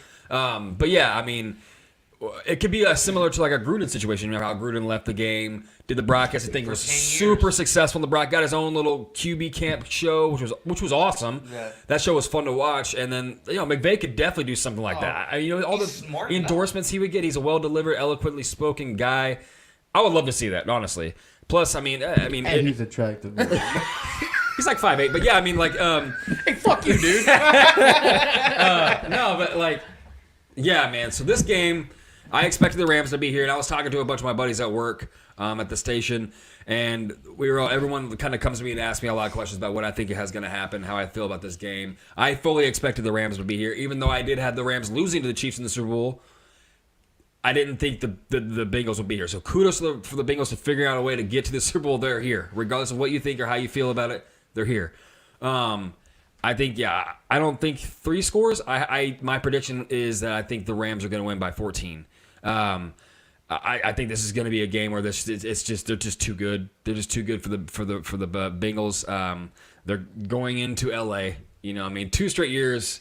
The home team, the home stadium, the how team crazy is that? Zero before that, back-to-back years. And I love all the rigged things too that are coming out now. Like, even though this is the first 2 times this has ever happened, all the other years we didn't have this. So are all the other years not rigged? I don't know. It's the logic there, but yeah, man. I think this is going to be it's going to be an entertaining game. I think there's going to be some big plays from both teams. But I just think that when you want to tirade about the 2 quarterbacks, I don't think that's the biggest story here. I think it is the defense of the Rams going against Burrow. Sure. And I think the overwhelming pressure that they're going to provide, and Burrow, they're just going to be they're going to be stealing food from his sack lunch all night long. And I think I think they're going to bully him, man. The only reason I bring up the whole quarterback thing, obviously, it's because it is the most important position on the field. Sure. But it's the fact that Matt Stafford should be the one getting like all the talk because he's played 12, 13 years in this league. This is his first chance to really even have a chance at a Super Bowl, let alone play in a Super Bowl. You think he's going to squander this shit? No one's talking about that. Right. This guy was the first overall pick, just like Joe Burrow was. You know, he was the landed in a shitty situation. Cream of the crop coming out of the league, coming into the league, went to a horrific franchise just like Joe Burrow did. Exactly. And now you're seeing his redemption story. I wish there was more to it. That's why I wanted to make it a point of emphasis to bring that up, and also the fact you can't deny the numbers. He's been significantly better than Joe Burrow in these playoffs. He's better. And I hate the fact that Joe Burrow's the one getting all this praise. It's like, I know he's the young buck, and I know that Stafford's older and all this shit, but the Rams have been the consistent one. Yeah. They've been all year long have been great. Now everyone knows that the Rams are the better team. Yes. Everyone knows this. Anyone who's going to try to tell me the Bengals are the better team, I mean, you can't tell me the Bengals have been the better team in any match that they've been in the postseason so far. They just haven't. Now, we have seen, obviously, in the postseason and in the Super Bowl in particular, that it isn't always the best quarterback of the best team that wins the Super Bowl. We know this. Shit happens in football. Right. Football's Nick Foles, Eli Manning beat Tom Brady 3 times in the Super Bowl. We know how this goes, right? But in this particular matchup, and I want you to continue on this, Trevor, because I know you probably have more to say, especially on the defensive side, we've seen the 2013 Broncos, who had the greatest offense in NFL history, put up 8 fucking points against the Seahawks. Why? Because the Seahawks had the best, most dominant defense in the league, maybe one of the greatest defenses we've ever seen, and it looked like the Broncos were a shell of themselves. They could not move the ball. First play, you look shook, and that was Peyton Manning. Yeah. Let's put some respect out there, okay? That was MVP, best season ever in NFL history. Peyton Manning went out there and got shelled. Joe Burrow is nowhere near that. And I look at the talent differential, like you said, Trevor. There's no way anybody can say with a straight face the Bengals are coming in here as the better team. Yeah. You can play the whole underdog thing, but the Bengals don't even want to embrace that. The Bengals are sitting here saying we shouldn't be looked at like that. Yes, you should, for a lot of reasons. Because of the fact that you are not the better team coming into SoFi, which is the home stadium of the Rams, and the Rams are riding high off of retiring Tom Brady and beating a team they haven't beaten in over 3 years. Mm-hmm. That needs to be addressed. Yeah, so the Rams are the one that should be the and like you said, Joe Burrow 100% expects to be here again. Stafford, I don't think he does. If we're being 100% honest right there, we don't even. Now we got reports about for now. Now we got reports about McVay. Not even sure if he's going to be here again. I did not expect that. I feel like this is a moment where so many talent, such a talented roster, both sides of the ball.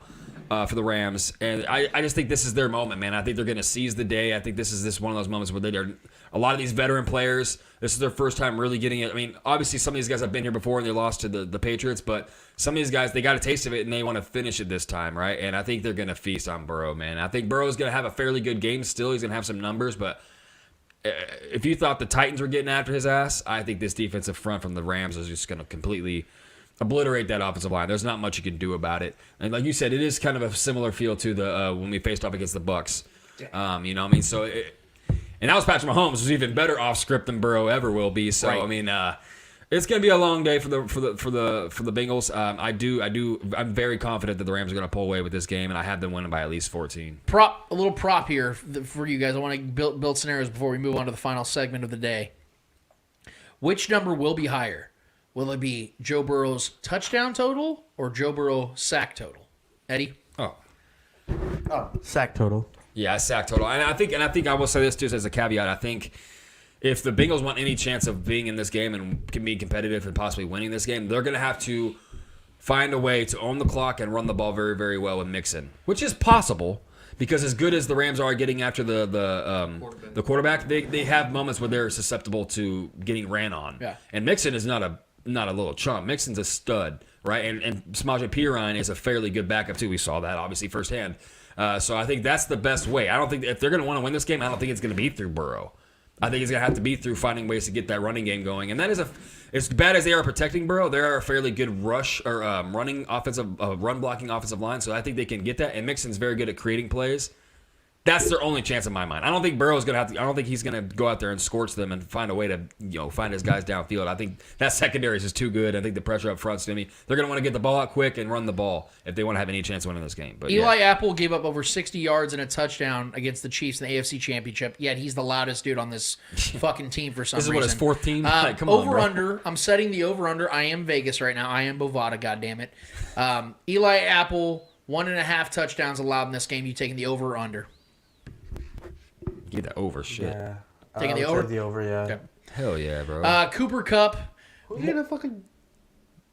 I'm glad you're answering the question. This over under 1.5. I think that's a fair number. I forgot he was in the league still at some time. There's no... How?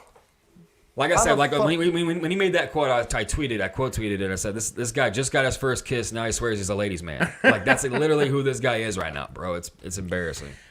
Cooper Kupp has more yards and touchdowns combined than T. Higgins and Jamar Chase in this game. You saying yes or no? Wait, say that again.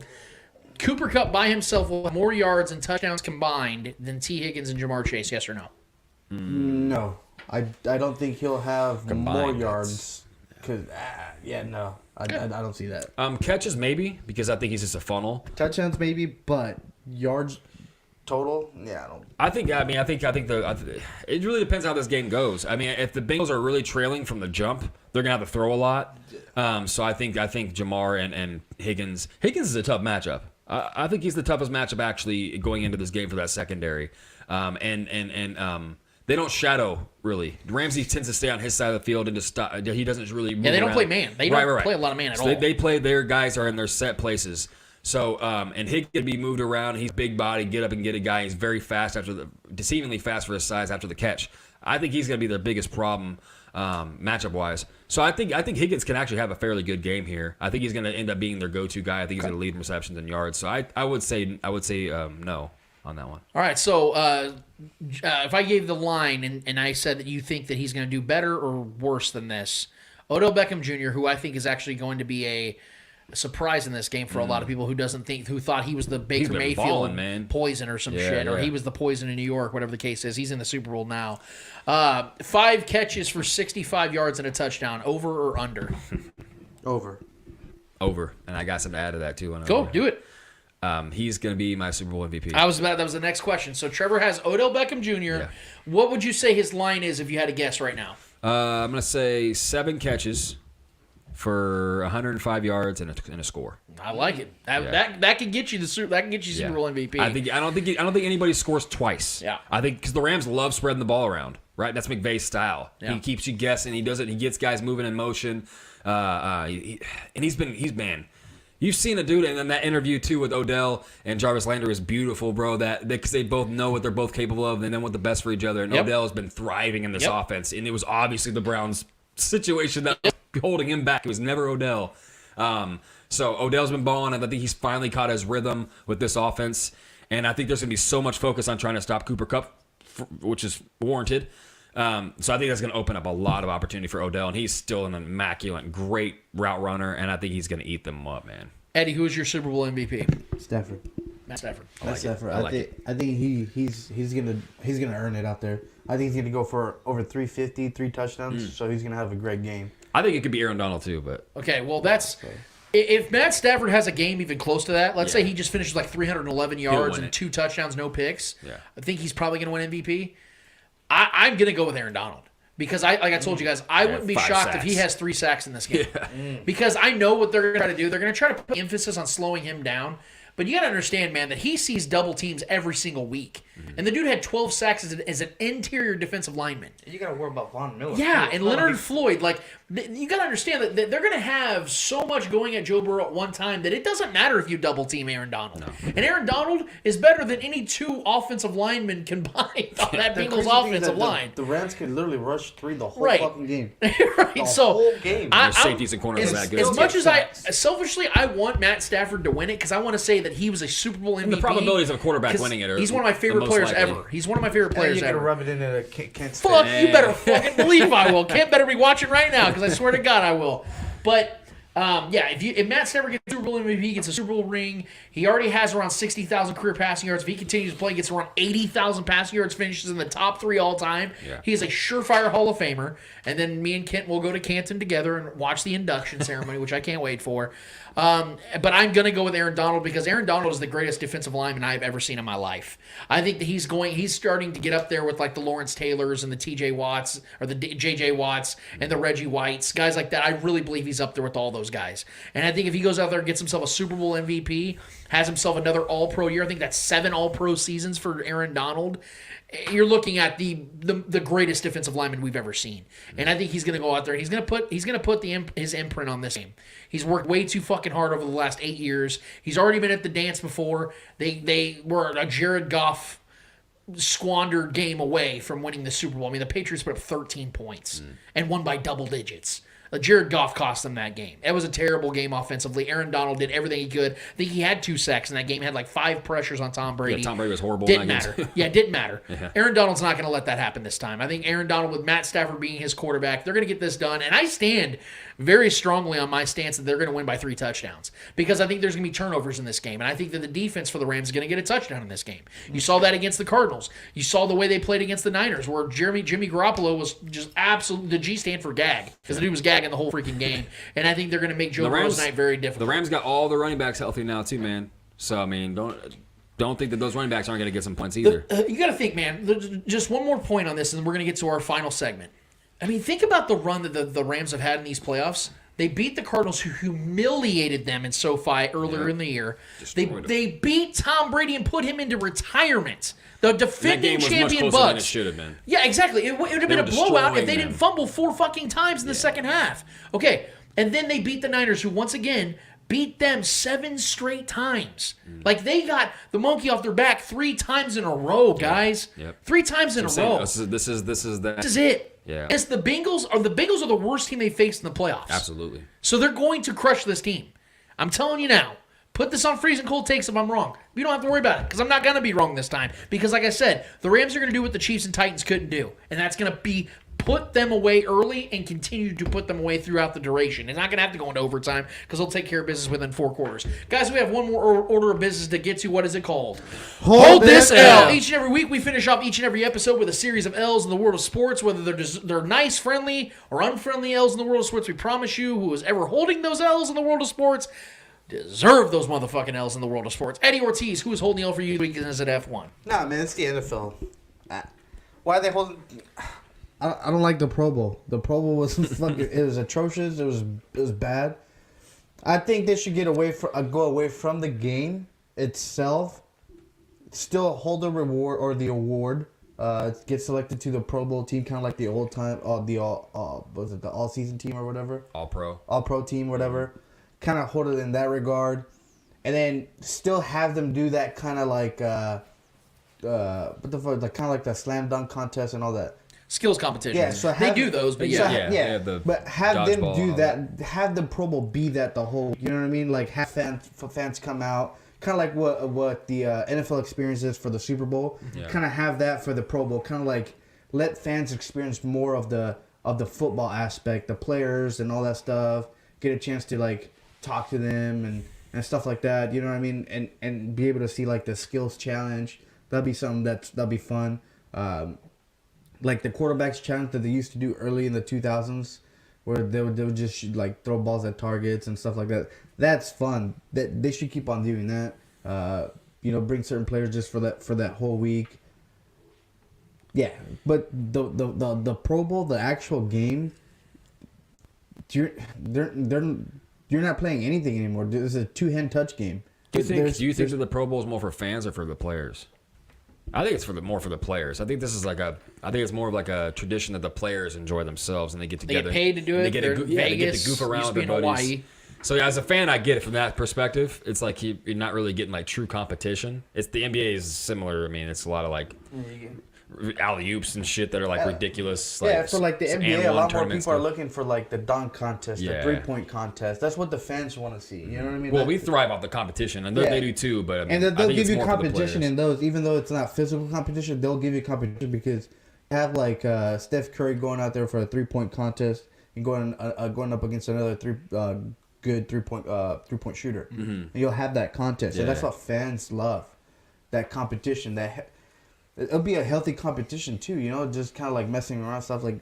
So I think that's what the NFL should kind of make the Pro Bowl week, and just get away from the game. The game, it's just bad. Yeah, especially the way it ended with Mac Jones running that touchdown. The fucking gritty.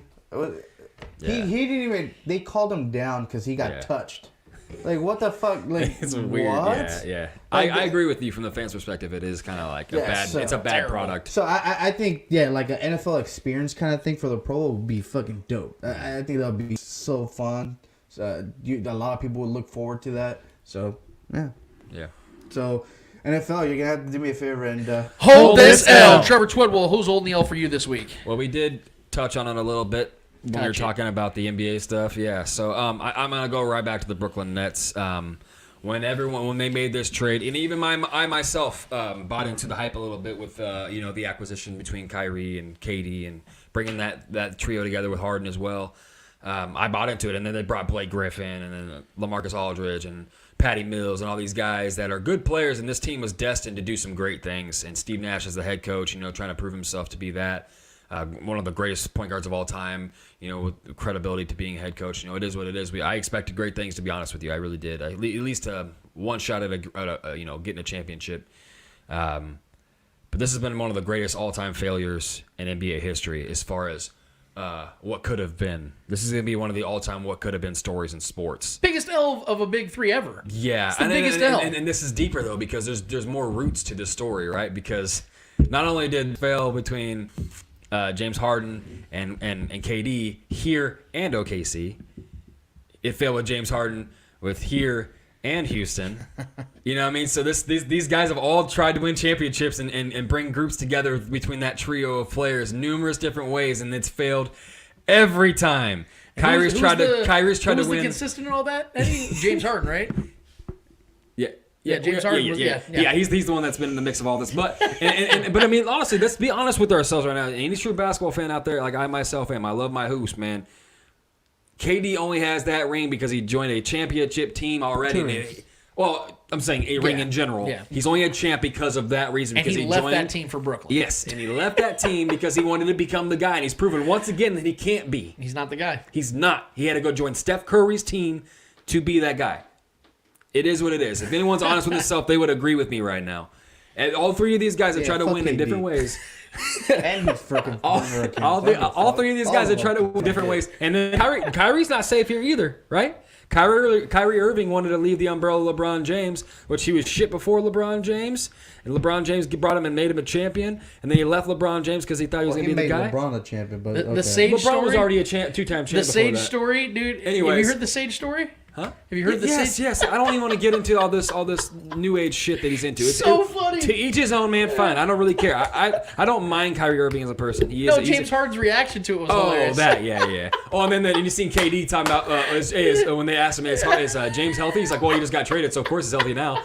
That was Charles Barkley saying it to KD. They all started laughing. That shit was hilarious, because LeBron picked, because they did that live thing, and it showed that it was dwindling down to James Harden, and LeBron was picking everybody but Harden. The whole broadcast was fucking gold, man. But yeah, this is what happened with this Nets team these past couple of years, man. I'll be honest, man. Like when they first brought this together in this nucleus, I was like, man, these guys are gonna win a ring probably. This is what they're supposed to. I never said they would, but I said they have great chance, especially in the East. There was no true alpha team outside of the Bucks, right? The Bucks were kind of the team. The Heat were a good team, obviously coming off the finals and the bubble, all that run. So, man, as a basketball fan, that's definitely a letdown. Because I mean, even if they did win a ring, I would be happy for them. They got their ring. That was an entertaining run. Good accumulation of talent. I'm always for that. I think it's a good product to have that in the NBA, especially. It's stars-driven league, name notoriety. It's fun. I enjoy it, even if I don't like certain players. I still enjoy it and give the kudos and the flowers where it need be. But this was, as a fan of the game, this was an all-time letdown. I don't root for failure typically, but this was just prove it once again, man, that James Harden, Russell Westbrook, and KD, they've all tried to find ways to get their rings outside of KD, obviously going to snake his own. It is what it is. But, so these three guys, the roots run deep with all these different, and then, like I said, Kyrie as well. All these guys have tried to do their own and like prove that they could be the guy somewhere, and they never, ever, ever have proven it and never will. Because even with the Harden going to Philly, even if they win it all this year, he's not the guy there. And everyone knows who the guy is there. So for that, Russell Westbrook, I'm just going to throw in there.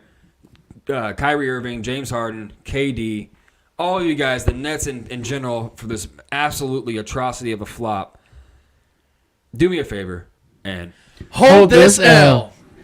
So you guys know I've been on a little bit of a string of giving out W's, and I think it's because there's been a lot of them. And there's been one that really, really got me this week, man, because it shows the power of influence and what an adult can do and impact a child's life. So the ESPYs are just this week, and Andrew Whitworth, the left tackle for the Rams, 40 years old, by the way, oldest to ever play Love that guy, left tackle ever, and it's incredible. Yeah, the NFL honors. I apologize, ESPYs. I said NFL honors. And Whitworth shared a story of back when he was with the Cincinnati Bengals, and I just want to go ahead and play it now so everybody can know in case you haven't heard this yet. One experience brought it all together for me this year, and it happened to me on a football field. In our game against the Detroit Lions, I had a young player from the Lions run up to me as soon as the final horn went off. And I saw him sprinting over, and I didn't know what was going on. Like we'd known each other forever. Couldn't place him. It made me so nervous. Had I actually played long enough that like a coach's son or player's son is playing against me? He stopped that. He said, "Hey man, you're not going to remember me. I'm Derek Barnes. You spent time with me when you were a young player in Cincinnati at the Boys and Girls Club, and it meant the world to me. You used to sit with me and talk to me about life, and I was just a little kid. I want you to know how much it meant to me." I said, "Man." He goes, "You know what? The main thing I wanted to say, Whit, I made it. I made it to the NFL, Big Whit." Wow.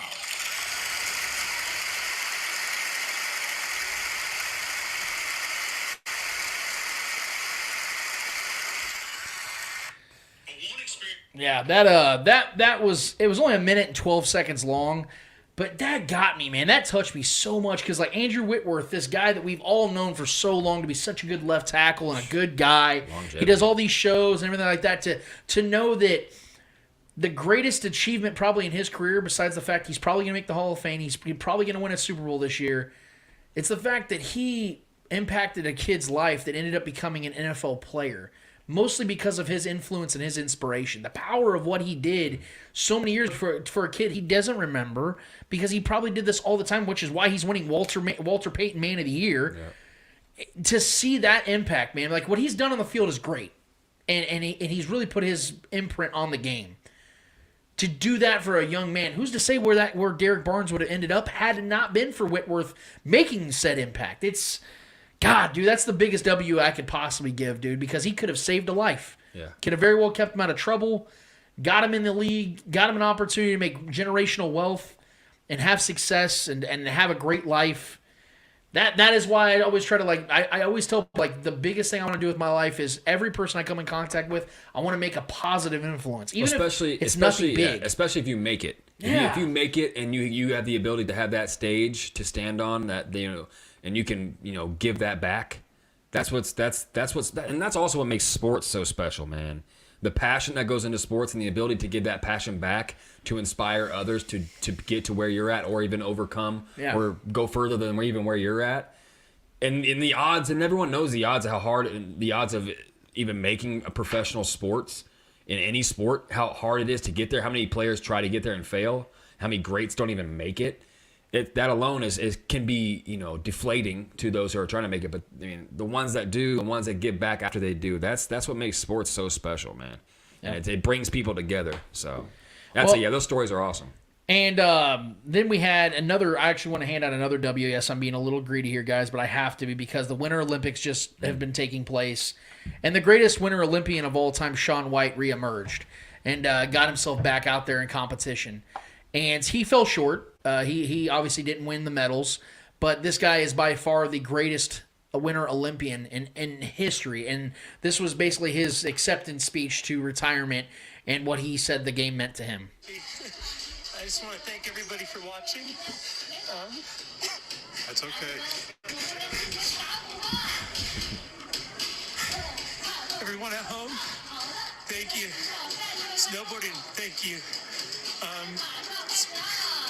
It's been the love of my life, so. Speaking of back home, we've got home we can bring to you from Los Angeles. And this is them showing his family. Yeah. And so from there on, Shaun gets really emotional, and you can just tell that he doesn't have the words to really describe how he feels. And I know that snowboarding and stuff like that's very fringe. It's not sports that everyone pays attention to. But Trevor and I, we you know, growing up, we appreciated it. And Shaun White was a guy that I literally grew up with. He's 2 years older than me. And to see We were him in the X Games dominate, generation, yes, man, yeah. to see him dominate the way he did and made it look easy. The dude was 14, 15 years old out there winning gold medals. Yeah. You know, the most hilarious interview we ever had, he was 19 years old, and I think he was on like MSNBC or something, and he's sitting there talking about, yeah, man, I got VIP, I was getting drinks, and I was meeting all the stewardesses and all this stuff. She goes, drinks? Well, Sean, you're only 19. He goes, oh, I'm talking about Mountain Dew, baby. Yeah. You know, like the way you say you That was saved it. It's like, legendary, bro. yeah, man, like for him to...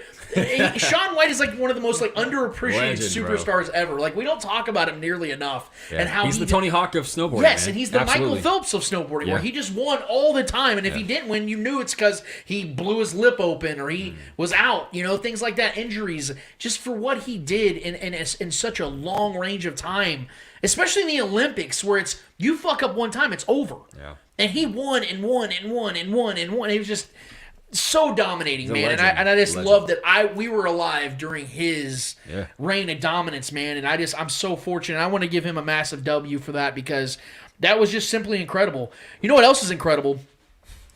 Is L's.